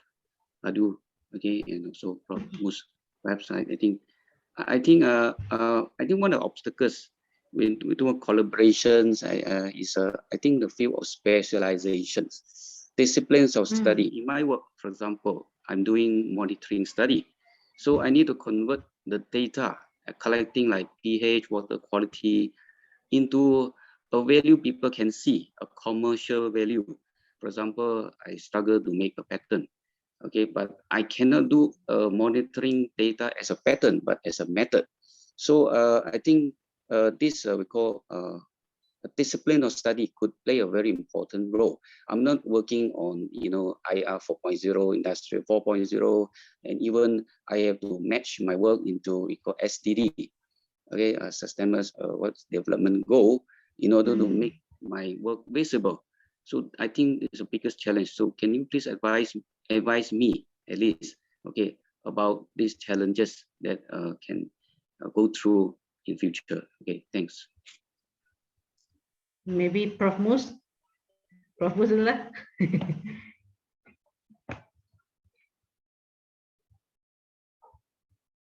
Prof. Hadu, sila Prof. Hadu.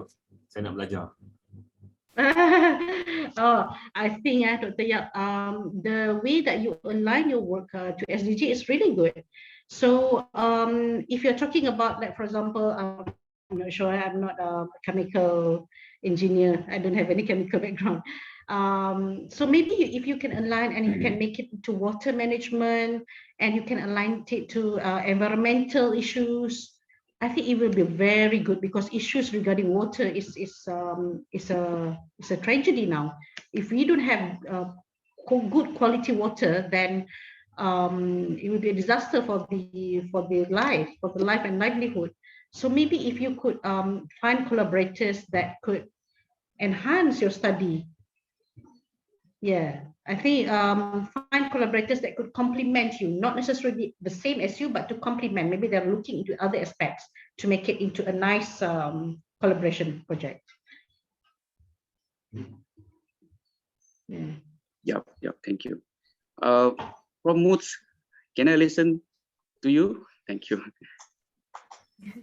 Okay, yeah, I think my suggestion, same like from Adu say, you proceed on the water research area, I think. So for your information, for the current situation, Middle East they have problem a lot on the water resources, and they spend a lot on I think more than ringgit million for the water resources research itself. I mentioned you earlier, I am working now, propose to one room in Saudi regarding wastewater treatment. So I think easily they accept for cooperation, then open up for new funding. Not much, around 200 Malaysian ringgit, 200,000 Malaysian ringgit. I think enough for starting grant. So that's why I think you need to explore which area you are and where the country that really impress or really need your help on that. So that's the way. That's why I think you need to work closely with the prominent researcher. At the same time, you can see the new technology on your area, and you can speed it up based on the current situation. Let's say you are working for Malaysians, not purposely. So Malaysian situation are similar with the Middle East country. So that's why you need to make adjustment. So that's my personal opinion. But to be honest, Dr. Yap, I think a lot of calls, especially all these international grants, they look into environment. Yes. Even the UK Grand Challenge, the EU, if you scroll down the link that I shared just now, I can email you the slides. If you go to the link for the Erasmus, for the Horizon Europe calls, a lot of issues in terms of environment. If you can align your work in terms for environmental issues, it will be really good. They have special team on the environmental and climate change. Yes, yeah. So for the woman inside also, I think 78, I think half of that is a woman scientist.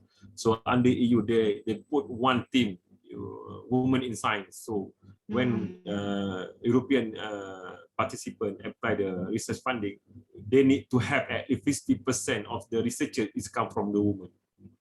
So that's the current situation. That's why I think for the woman scientist, you need to take this opportunity to be a partner. How you can find partners, how you can find the university in Europe looking for partners. You can access Euro Access ASEAN Facebook. You can see a lot of calling for partners. So I think not only social science, not only engineering, I think a lot of them related to us. I think you need to explore really. Thank you.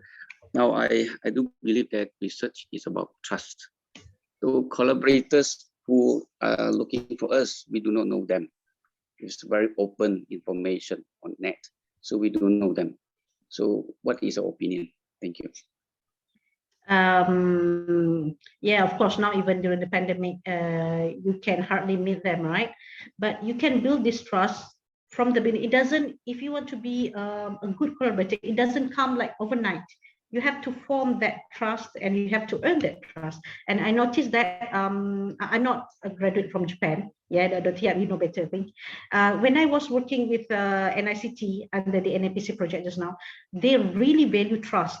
So I noticed that because I'm new to them, I thought it's been assumed. Some of the issues may be assumed, but over time I noticed, oh, I have to earn their trust. So to earn people's trust, you have to be like very careful. You have to fulfill your promises. Your proposal is actually your promise, right? So you have to make sure that you fulfill it right to the dots and the T's and the dots, everything. So you must make sure, and you have to do more and beyond from what you promised. So I think from there, then they can recommend, once you gain their trust, they can recommend you to their colleagues, to their friends, and they can give you more opportunities for others. So it's really earned. The trust is earned. It's not just like simply like that. Yeah, maybe Prof. Mus can add.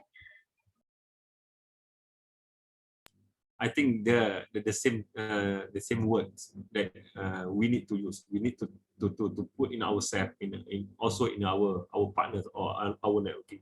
It is trust. Most important, really, the trust is you can win everything. When you have trust between you and your networking, you can win anything. That's why for the first meeting, please create trust for both of us. Like say, I have meeting with the Saudi people last few days. So for the first meeting, we are not talking about money. We are talking how we can help each other, and at the same time, how we can make sure the Saudi people trust me lots. So after the meeting, I make some note for discussion and email to them. So this is a note discussion. If you have anything to add or remove, please update. We need to put trust. How we, if we are talking about trust, I think a lot of things we can discuss here. But the important is we need to trust each other. Prof. Adu, they have their team, they have their student. Put trust also. Sekarang ni kita dengan kawan pun kita tak trust. And lepas tu kita put negativity dekat researcher ni, kena avoid negativity. Dia akan datang, don't worry. Negativity akan datang, but how you manage that negativity. So kalau you nak tanya saya, lot of negativity akan datang. So kenapa share dekat UPM saja, kenapa share dekat UiTM saja, kenapa tak share dekat Unimed sendiri? All that thing you akan face. But you kena manage that negativity. Jangan ambil it serious a lot, but you kena move on, kena move supaya you tak akan fikir sangat negativity. So at the end, people akan tengok you, dia akan trust you. Really, buat je kerja. InsyaAllah kita boleh sukses. Thank you. I think there is one question, Dr. Yap, in the Yes. in the chat, yeah, Dr. Adam. Yeah, in the chat, please. Yeah. Yeah. So about the authors, quality of work. It's not like number of authors equivalent to quality. It's not like you have 100 authors would mean that better quality compared to 5 authors. It's not that, but it shows that the collaboration of the paper, the quality of the paper due to the collaboration in writing the papers, in doing the work. So, but you're asking about PRIMS, just to update Prof. Mus, and PRIMS is a UPM system when we want to record our KPI. So for research, we have this PRIMS. So the quality, because in UPM, it is the same merit. So for example, if your paper has 5 authors and you are the main author, main author will get 1 full mark, and the co-authors, every one of them will get half marks of yours. You are the main author, so half marks. 0.5. If I'm not wrong, because last time it was like that. I'm not sure about I think it's still the same. So even if you have, for example, 10 authors, for example, this particular project is multidisciplinary. We involve a lot of institutions, so you have 10 authors in that paper. So you're the main author. For example, you are still the main author. You're doing the work yourself, and you wrote the paper, but the others contributed. So you are the main author. You will get the 1 full mark. But the others, doesn't matter, the 9 of others, although some of them is also in UPM, they will get half marks, the same marks. If I hope that answers your question, Dr. Adam, because we're talking about PRIMS. But in terms of body of knowledge, the merit is the same. If you are in the last name of the co-authorship, or if you're in the first name, you are the owner of the paper, to be honest. Yeah, but it just so that in UPM we have to deal with the KPI and then with our marks, ESKT marks. So we deal it that way, not we. RMC did it, the UPM management did it that way, so that we acknowledge the main author as well as the co-authors. Yeah. What I'm not about sure. the corresponding Sorry, author? Doctor? Yeah, what about the corresponding author? We are not the corresponding author of the paper, but the only researcher in UPM. So In UPM, then yeah, like for example, you are the only one in UPM, right? And the rest is from other universities. Is that what you're trying to say? yes. Yeah. But- In but we are PRIPS, you not will be the- the main author. So in UPM, you will be the main. So you will get the full mark as a main author. Yeah. See. So that's how we encourage collaboration. But of course, this comes with trust and ethics. It's not that you just menumpang other people's, you say to your friend, masukkan nama aku, Sat, aku nak paper. Don't do like that. Be ethical. Be ethical, then you can earn trust, like what we discussed just now, like what Prof. Mus was highlighting. So trust is not easy to earn, you know. So once you get the trust, don't ruin it. Don't take the risk. It's not worth it. Yeah. So do it ethically. Yes. So we are still open for Q&A. So any participant, you have questions, so please ask now. Any question, please ask. The golden opportunity chances untuk kita bertanya, belajar daripada kedua Prof Petaraf dunia, I would say. I'm learning a lot from them. But you can always email us, I think. Yes. Okay. But okay, about books, you see, I have 4 books in my hand. I'm the editor for 3 books and 1 from UPM Press. I believe knowledge is to be shared, of course, even though small papers. And when I go for my professorship interview, one of the question asked to me, why all my papers are not in Q1? So my answer is small knowledge for small papers, because I'm a fundamental researcher from biology.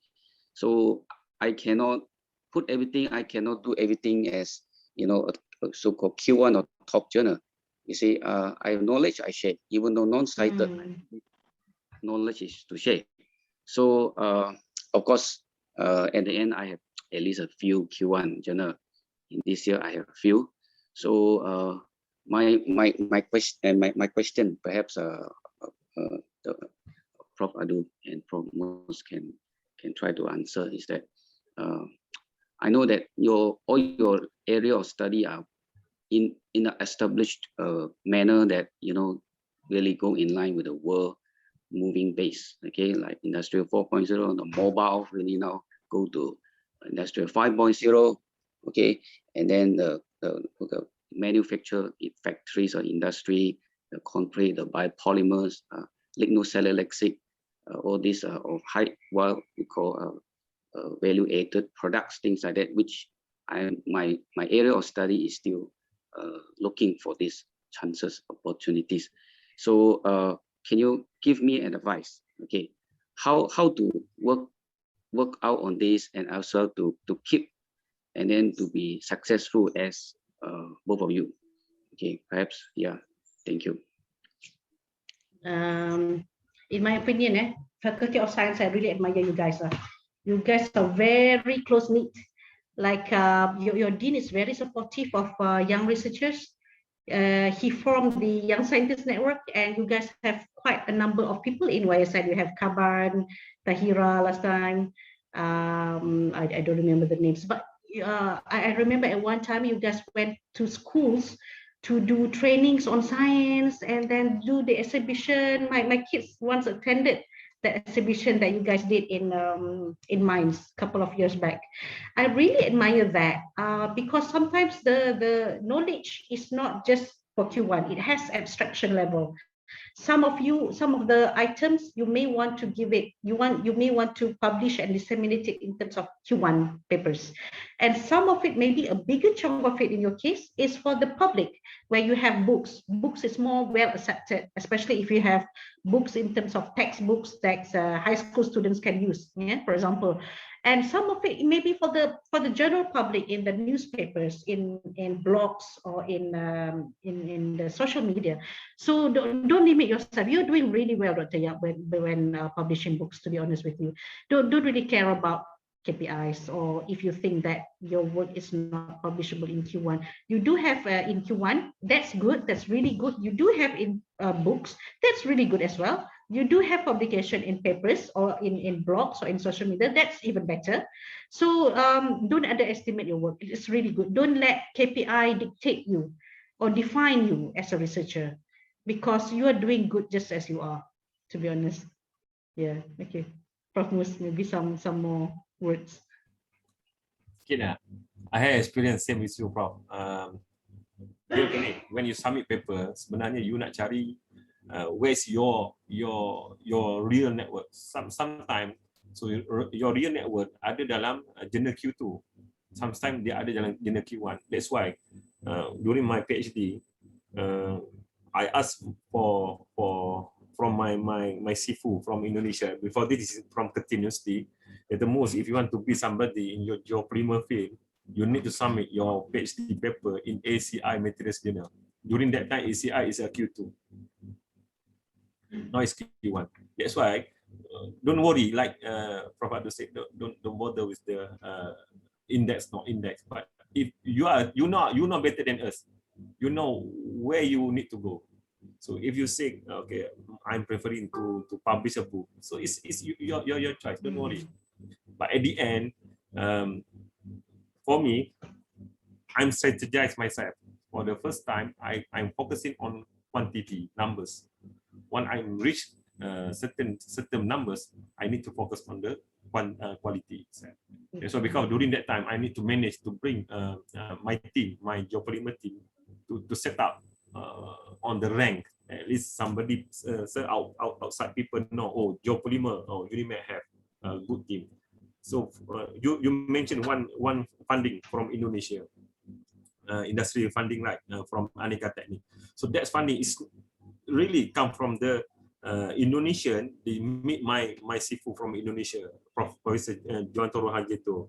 So he asked Professor Juantoro Hardjito to help them to solve the problem on the raw material for geopolymer brick. So, but this professor said the prominent scientist you should meet is a Mustafa in Malaysia. So you see how the connection was on. That's why I think bother about the others. You know better about yourself, about your performance, and go ahead, proceed. Okay, that's my 2 cents. Yeah. So for your information also, I received the RSM, Top Research Scientist, 2013. During that time, I don't have yet doctorate. My doctorate on my PhD on 2014. So that's it. Yeah. Don't worry about that. You manage. You need to manage yourself, and you know your own strength, and you need to trust your own. Okay, when you trust your own, people will trust you. Thank you. Thank you. Thank you. So participants, any more questions? Please ask before we officially end our meeting today. Perhaps you can wait for a few minutes.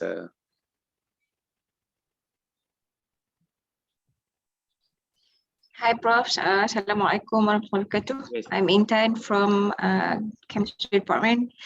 Actually, I have a lot of questions that I got, to tell you the truth, I think I'm not in the mid-career anymore. I'm more to the end. I'm not trying to discourage anybody here, but I think it's quite difficult because people saying that you have a limited time, but you have to do a lot of things. To tell you the truth, paper tak ada masalah. Cik, bukanlah nak bagot.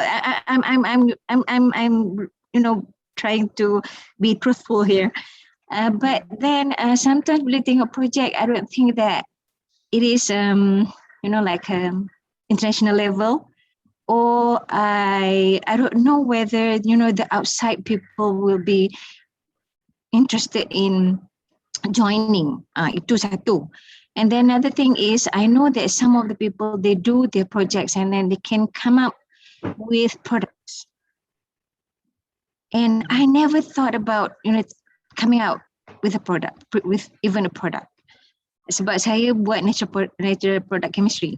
Nama je produk tapi tak ada produk pun. So in that way. So now, for example, actually, I think we are thinking about, for example, macam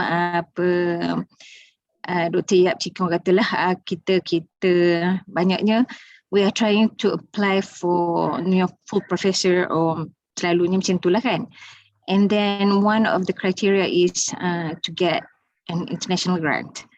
So kita ni macam, saya ni macam for me, not for all, not kita, but for myself, macam terhegeh-hegeh mencari jalan.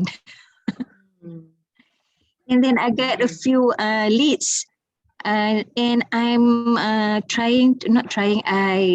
just wrote a letter of intent. So I'm asking, baru question, sorry panjang cerita mukadimah dia. So LOI tu ada makna tak? LOI as apa tu? LOI for collaborating ke? Ya. Projeknya dah dapat? Projek tu baru pun nak apply sebab dia kata you need to have an LOI or letter of exchange so that you can kepilkan sekali during your submission. Yeah, it's a requirement. Most of the international grants, it is a requirement to have LOI from our institution. Memang kena ada. Okay. So maknanya tu kalau kita, I know that it's not going to be 100% positive to get the grants, but this is a positive step lah kan, dapat partner. Yeah, congrats. Okay, thank you. Soon to be Prof. Inshallah. Okay, thank you. Okay. PM Dr. Intan, saya nak respon sikit you punya ni tak. I think kita tak payah samakan kita dengan orang lain. So saya cuba tengok you punya profile ni. Sempat tu. Kan ketua jabatan kan, staff akademik bawah fakultas. So saya dah tengok. I think you have a good job, I think. But jangan risau sangat dengan international punya orang kata dengan, walaupun dia merupakan satu faktor untuk you apply professorship. I think if you are patient on that, you akan dapat. Don't worry. I think at times, I think kalau kita Profesor Madia ni, kalau saya dekat UNIMED professor, saya professor, saya kena cari international grant. At least I bring my team to get international grant. So hari ni, let's say contoh hari ni, some group from Indonesia they offer grant. So saya dah manage dapat 5 grant. Satu grant tu 5,000 USD. Cukup enough untuk social science. So maksudnya kat sini, dia banyak kaedah untuk international funding ni. It's not only you apply directly. Contoh you nak apply dengan you punya counterpart. Now internationally, kalau you apply dengan EU, we need at least LOI. At least. Kalau you ada MOUs, getting better. If you have agreement before, it's getting better. So minimum requirement to apply international funding, currently they need some orang kata intent letter. So maknanya persetujuan. Dia tak nak nanti dia appoint you, dia invite you, tiba-tiba you tak berminat pun, tapi you kena paksa contohnya. So that's why dia nak letter tu, dia nak pegang you. Once dia accept, so we go for another step, agreement. So that's mean intent letter tu is good news. Kalau kata you tak dapat that grant, so at least you dapat networking, you boleh explore. Katakan ada another grant, International Science Foundation, they offer a lot of international funding. So go for that. So at least bila you nak apply grant yang memerlukan international partner, at least you dah ada international partner. Contohnya you dapat partner daripada France. So every year kita punya government KPT ada networking dengan France punya ministry. So you boleh apply dengan France. So dia mungkin bukan sekarang you boleh guna that networking, mungkin in future. Macam saya kata, saya kenal Profesor Adam from Poland. So after 10 years baru kita boleh capai dapat Erasmus. So one dah ada trust itu, every year dia akan cari, oh Mustafa ada calling ini, boleh kita apply. Mustafa ada calling ini, boleh kita apply. Sebab yang penting kita menggunakan networking yang sedia ada and strategize whatever you nak. So bukannya hanya kita apply contohnya dengan Indonesia ataupun dengan Middle East, katakan dengan Arab Saudi. Dia memanglah tak bagi tahu dekat secara direct, oh dia open pada grant, tapi dia manage setiap universiti memang diletakkan research funding. So bila research funding, alangkah bagus dia perlu ada international punya collaboration. Kenapa? Saya nak beritahu kat you. So untuk kita as a researcher, kita kena ambil cakna berkenaan dengan TAM Higher Education Ranking, QS Ranking, MyRA Ranking. So all these things baru kita tahu, oh sebenarnya ada ruang yang kita boleh capture. Contoh tadi kita bercakap, Prof Hadu dah explain pasal PRINCE. Saya setuju. Prof Hadu dah buat betul dah tu. So, cuma kita tak nampak itu adalah keperluan untuk kita help UPM, kita help juga Malaysia Ranking. Contoh, bila ada saya cakap dari segi publication. Bila publication you ada few affiliation internationally, for sure you akan visible internationally. Contoh, saya punya paper ada Malaysia, ada UK, ada Greece. So for sure saya akan automatically akan visible pada that country. Kerana data dia juga akan disimpan, Plymouth University, akan simpan juga dekat Greece University. So that's one indirect.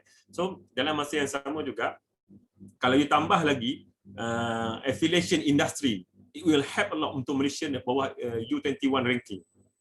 So Malaysia sangat mengharapkan kita as researcher memasukkan authors daripada industri. So bila you dah dealing dengan industri, you request lah semua portion grant industri pada that industry. Setakat 5,000, 10,000. So that's also called industrial funding. Katakan that industrial funding dia worldwide punya industrial. So can call is international industrial international punya funding. So kita kena strategize ni. So kalau kita hanya ikut one way yang apply by system, so kita akan rasa, oh aku dah apply 10 kali dah tak pernah dapat. So you kena manage untuk create the international funding. So banyak kaedah sebenarnya yang kalau kita nak share lah, I think we have a lot of method ataupun orang kata ways lah untuk kita create international funding. Sangat banyak. So my opinion untuk PM Dr. Intan, saya dah tengok you done a lot on publication. Okay, Tanya. Thank you very much. Thank you also for the advice yang you bagi. I tak pernah sebenarnya nak tengok 5 keywords kat situ macam Prof Hadu lah juga. Betul. Boleh. Okay, sekarang ni boleh lah letak 5 keywords bla bla bla. Okay. Thank you very much for the information and also all the knowledge that you have, experience and all that you have shared. Very precious. Thank you. All right, thank you.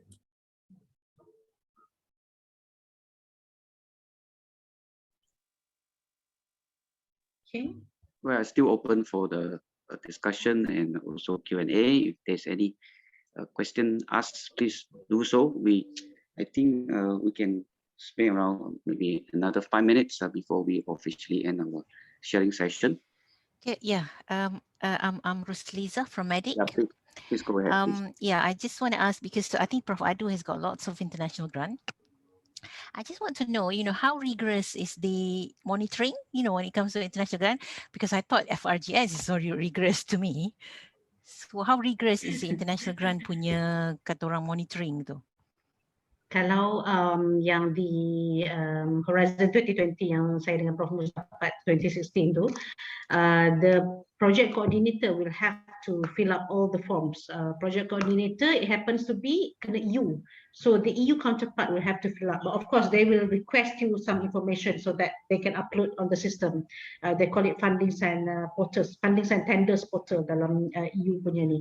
So it is really rigorous. To be honest with you, FRJS tu memang kacang saja. So tak boleh complain kalau FRJS minta itu ini, sebenarnya it is accepted because they give you the money. So they own you. We always say that once you lead an EU grant, they own you. So you cannot do anything else. It's like a frequent reporting? It's twice reporting. Number one is an interim report, 18-month report. So normally it's 2-year or 3-year project. Normally it's 3 years, at least 3 years. So they have interim report on the 18th month, and then the final report on the 30th month. So 2 times, not monthly, not yearly lah. So it's twice.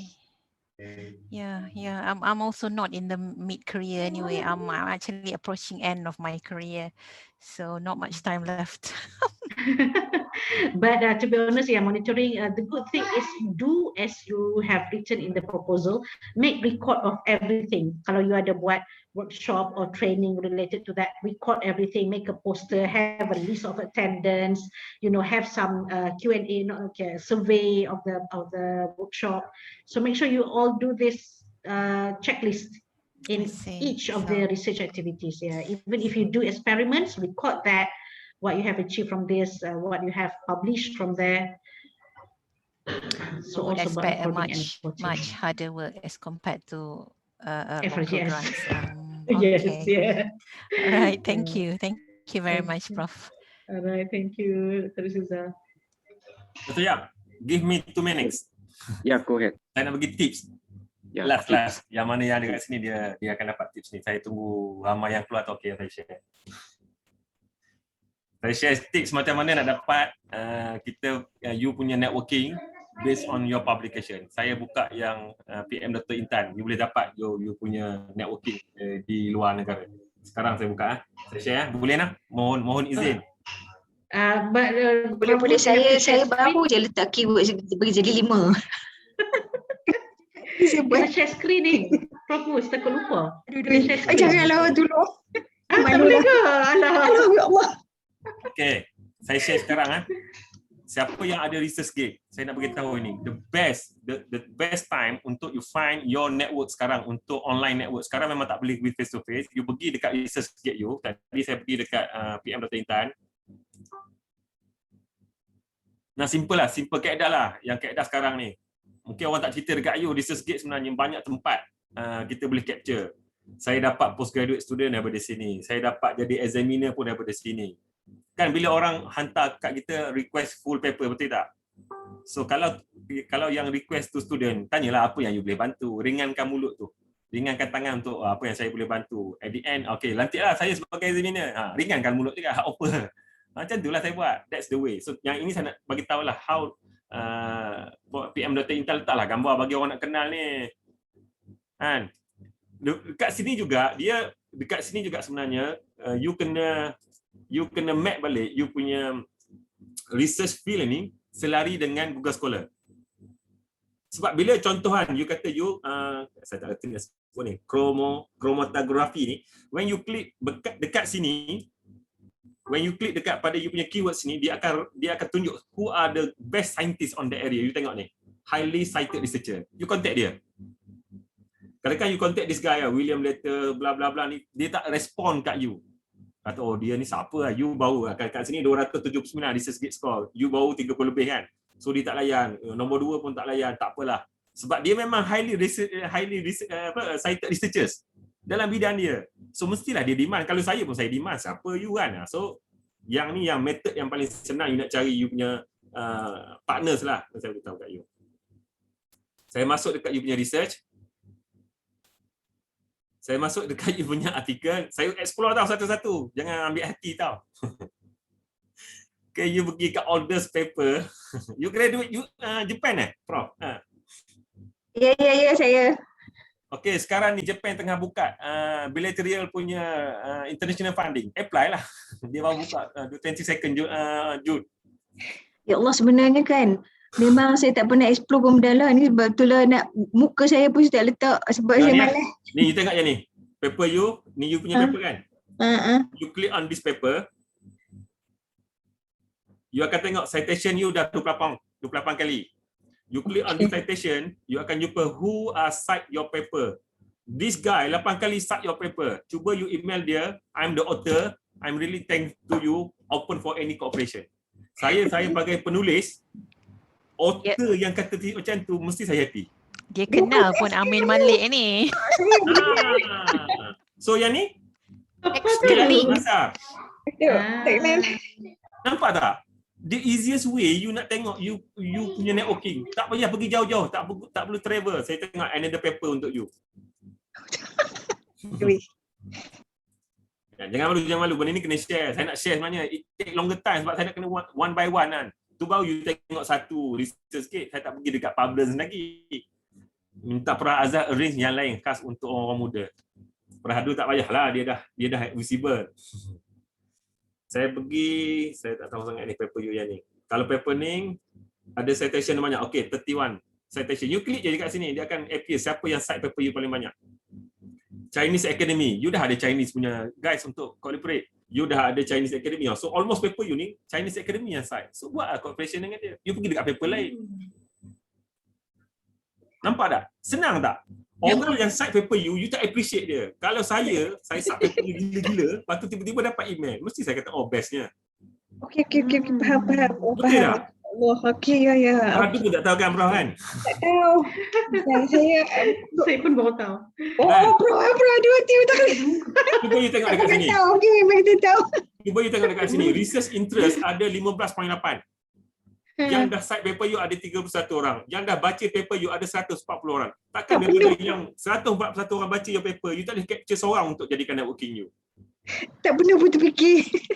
Ni saya suruh fikirlah, saya nak abang bagi you happy sikit. Ada Okey, terima 60 kasih. orang. Terima Lagu kasih. separuh dah Prof. hilang, tinggal 60 orang. Macam tu lah. Sebab dia nak ilmu ni dia kena sabar. Memang mula awal-awal tu boring. Apalah share pasal experience. Saya nak bagi tahu. Betul. Dah. Bukan. Ya Allah, terima kasih banyak-banyak sangat. Tak pernah So, pun nak explain. tu antara benda lah yang you boleh capture dalam you ResearchGate. Saya boleh tunjuk, saya berkomunikasi lah. Banyak saya berkomunikasi dalam ni. Bila orang request paper saya ni, saya akan jawab lah. Kan? Bila jawab tu kita say thanks and so open for any cooperation. So at the end nanti dia respon. Tapi kita lah tak jadikan ResearchGate ni sebagai macam amalan daily kita kan. Masuk buka sat ada tak ada email baru. Sebab bila orang minta paper you full paper, ada some jenis dia restricted. Contohnya dia tentu dia tak open access. You upload dekat ResearchGate, dia memang tak open access. So dia kena request full paper dekat you. Bila dia request, gunalah peluang untuk you capture ataupun berkolaborasi dengan dia. That yang saya buat sangat banyak. Saya almost dapat more than 10 international student dekat sini sebagai co-supervisor. Saya dapat juga examiner dekat sini. Saya dapat juga, saya tunjuk kat you contoh kan, saya dapat. Prof Mus nak tanyalah, bila Ya. duk reply orang yang tanya-tanya macam ni kan, did you pernah kena scam tak? Setakat ni kita tengoklah sebelum you nak reply, buka dia punya detail. Jangan tengok ResearchGate saja, tengok dia ada dekat Google Scholar. Dia wujud tak dekat universiti. Macam itulah, janganlah terus reply. Kita ni kita saintis kot. Kita lebih educated kot. Prof Adu takkan you nak terus percaya kan. Sama juga bila orang email dekat you, takkan you terus orang email kata dapat you menang award. Takkan you tiba-tiba nak trust kan. Mesti you explore. Macam saya dapat daripada Profesor Lee itu. Saya explore, oh dia ni editor. Terus saya reply. Nampak tak? Kita kena buat kerja sikit lah. Saya nak tunjuk ni. Saya prepare slide sebenarnya. Tetapi masa 15 minit boleh cakap apa. Prof Hadu pun ambil setengah jam.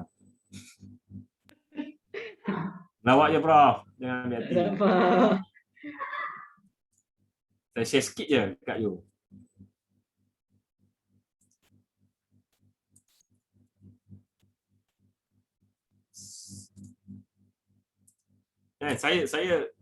Saya memang selalu buat saya akan jaga saya punya database.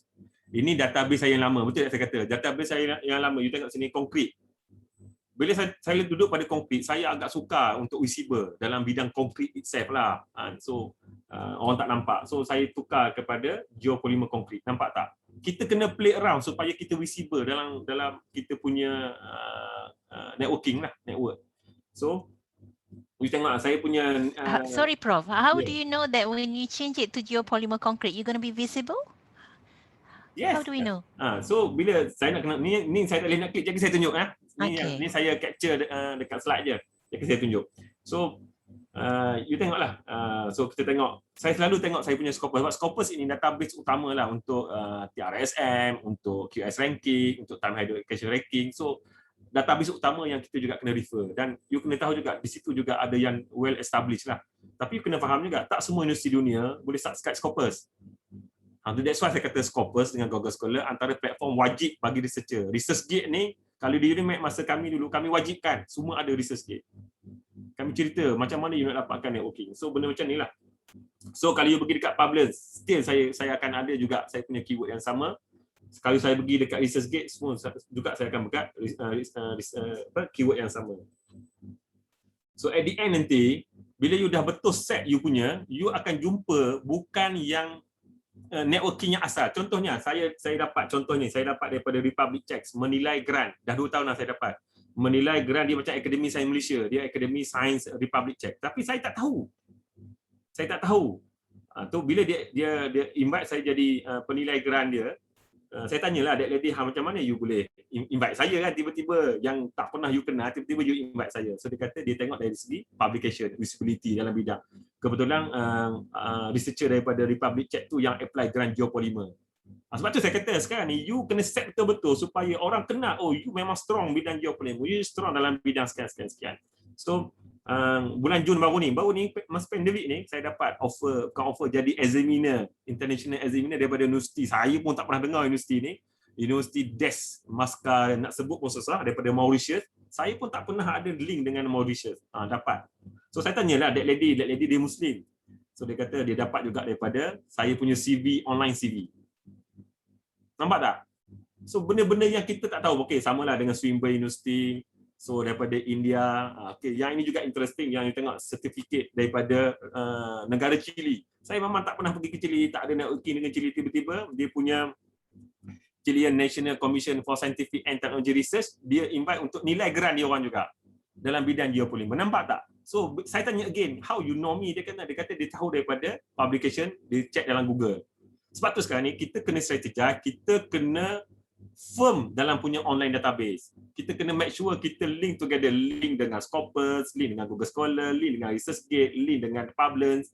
Sebab you kena faham, you nampak Publance ni apa dia? Walha Publance ni one of the Clarivate punya tools untuk reviewer. So saya tak cerita lagi macam mana you boleh guna Publance untuk strategize submission paper. Yang tu saya tak nak sentuh hari ni sebab dia tak sentuh pun pasal benda tu. Kan? So kemudian, okay, so benda-benda inilah saya nak bagi tahu. Contoh saya bagi tahu kat you. Saya kata you kena keep email dengan you punya old network. So bila saya email dengan this professor, saya tanya macam mana program bla bla, dah vaksin ke, saya ceritalah dekat Malaysia 5,000 sehari lockdown dah berapa lama kan. So at the end saya tanya ada tak calling yang tengah buka. So dia ceritalah this one some news Horizon 2020 yang kita akan apply. So now we are preparing a proposal.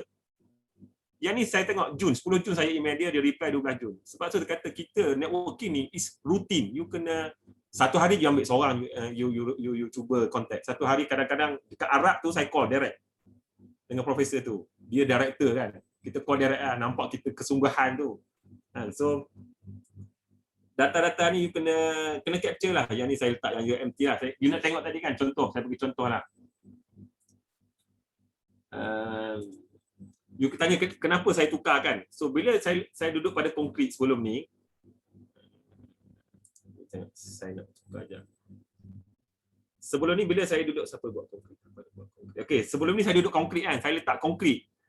You kena tengok saya punya citation 7,400. Okey, konkret. You tengok bila saya letak konkret, saya agak sukar untuk visible sebab citation dia untuk main page point nombor 10 pun 20,000.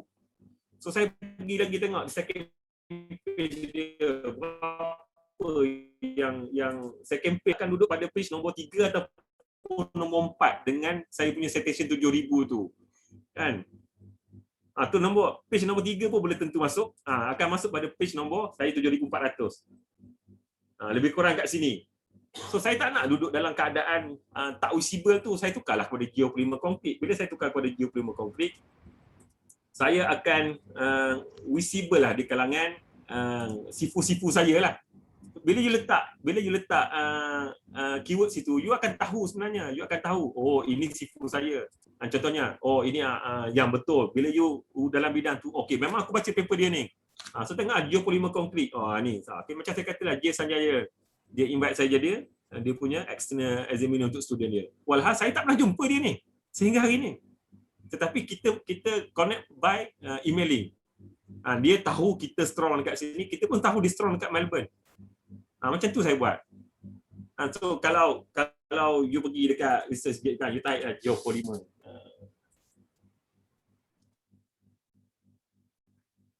Saya punya bidang mana? Saya punya bidang geopolymer. So saya akan jumpalah saya punya geng-geng. John Provis. Saya jumpa saya lah. Dia sebab sini top highly cited kan. So inilah kawan-kawan saya. Tengok JG Sanjaya, orang yang sama. you yang kena fine tune supaya you duduk dalam grup yang you nak. Saya bagi contohnya, kawan saya dah ajar dia, dia citation dia baru 100 tak sampai 200 ni, tengok dia buat. So tadi Prof, you masukkan the new area, Okay. and then you go to the you tengok you kedudukan you kat mana Yes, you nak I tengok tak perlu masuk lagi pun sebenarnya. You letak kat sini Okay. label. Katakan you ambil label konkret yang tadi kan. Label konkret lah saya dah buat ni. So bila you letak label konkret, you tengok, oh, You're not in the first page. I'm not on the first page. Kita tahu kita sekarang ni 7,400. Oh, aku duduk page yang keempat atau tak sesuai, aku tak visible. Aku nak juga duduk nombor 1. Macam tu yang saya buat. Okay, so the visibility depends on the which position you So are lah ni, on the sekarang ni. Katakan yang dalam ni dia punya citation not more than 500. Ni saya nak ajar you buat macam mana.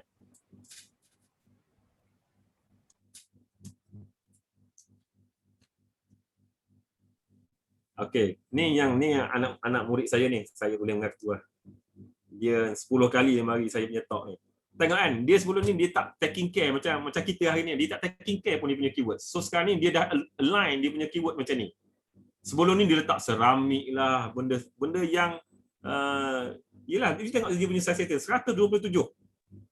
Okey, you tengok dia letak bioseramik. So memang dia buat bioseramik. So you tengok bioseramik nombor first ranking 3,000. You tengok kan, dia boleh duduk dalam main page. Nampak tak? How dia fine tune dia. So sebenarnya kita duduklah dulu dengan the small group supaya kita dikenali. You nak duduk dengan seramik.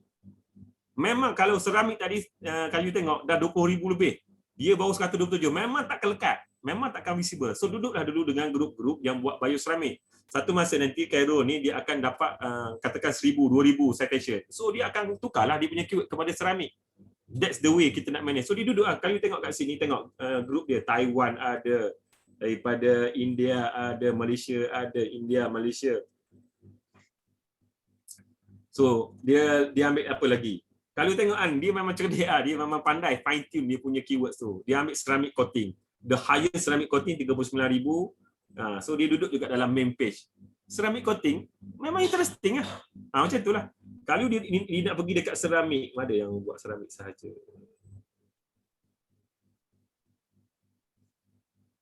Kalau dia nak pergi dekat seramik main lah kira, seramik main.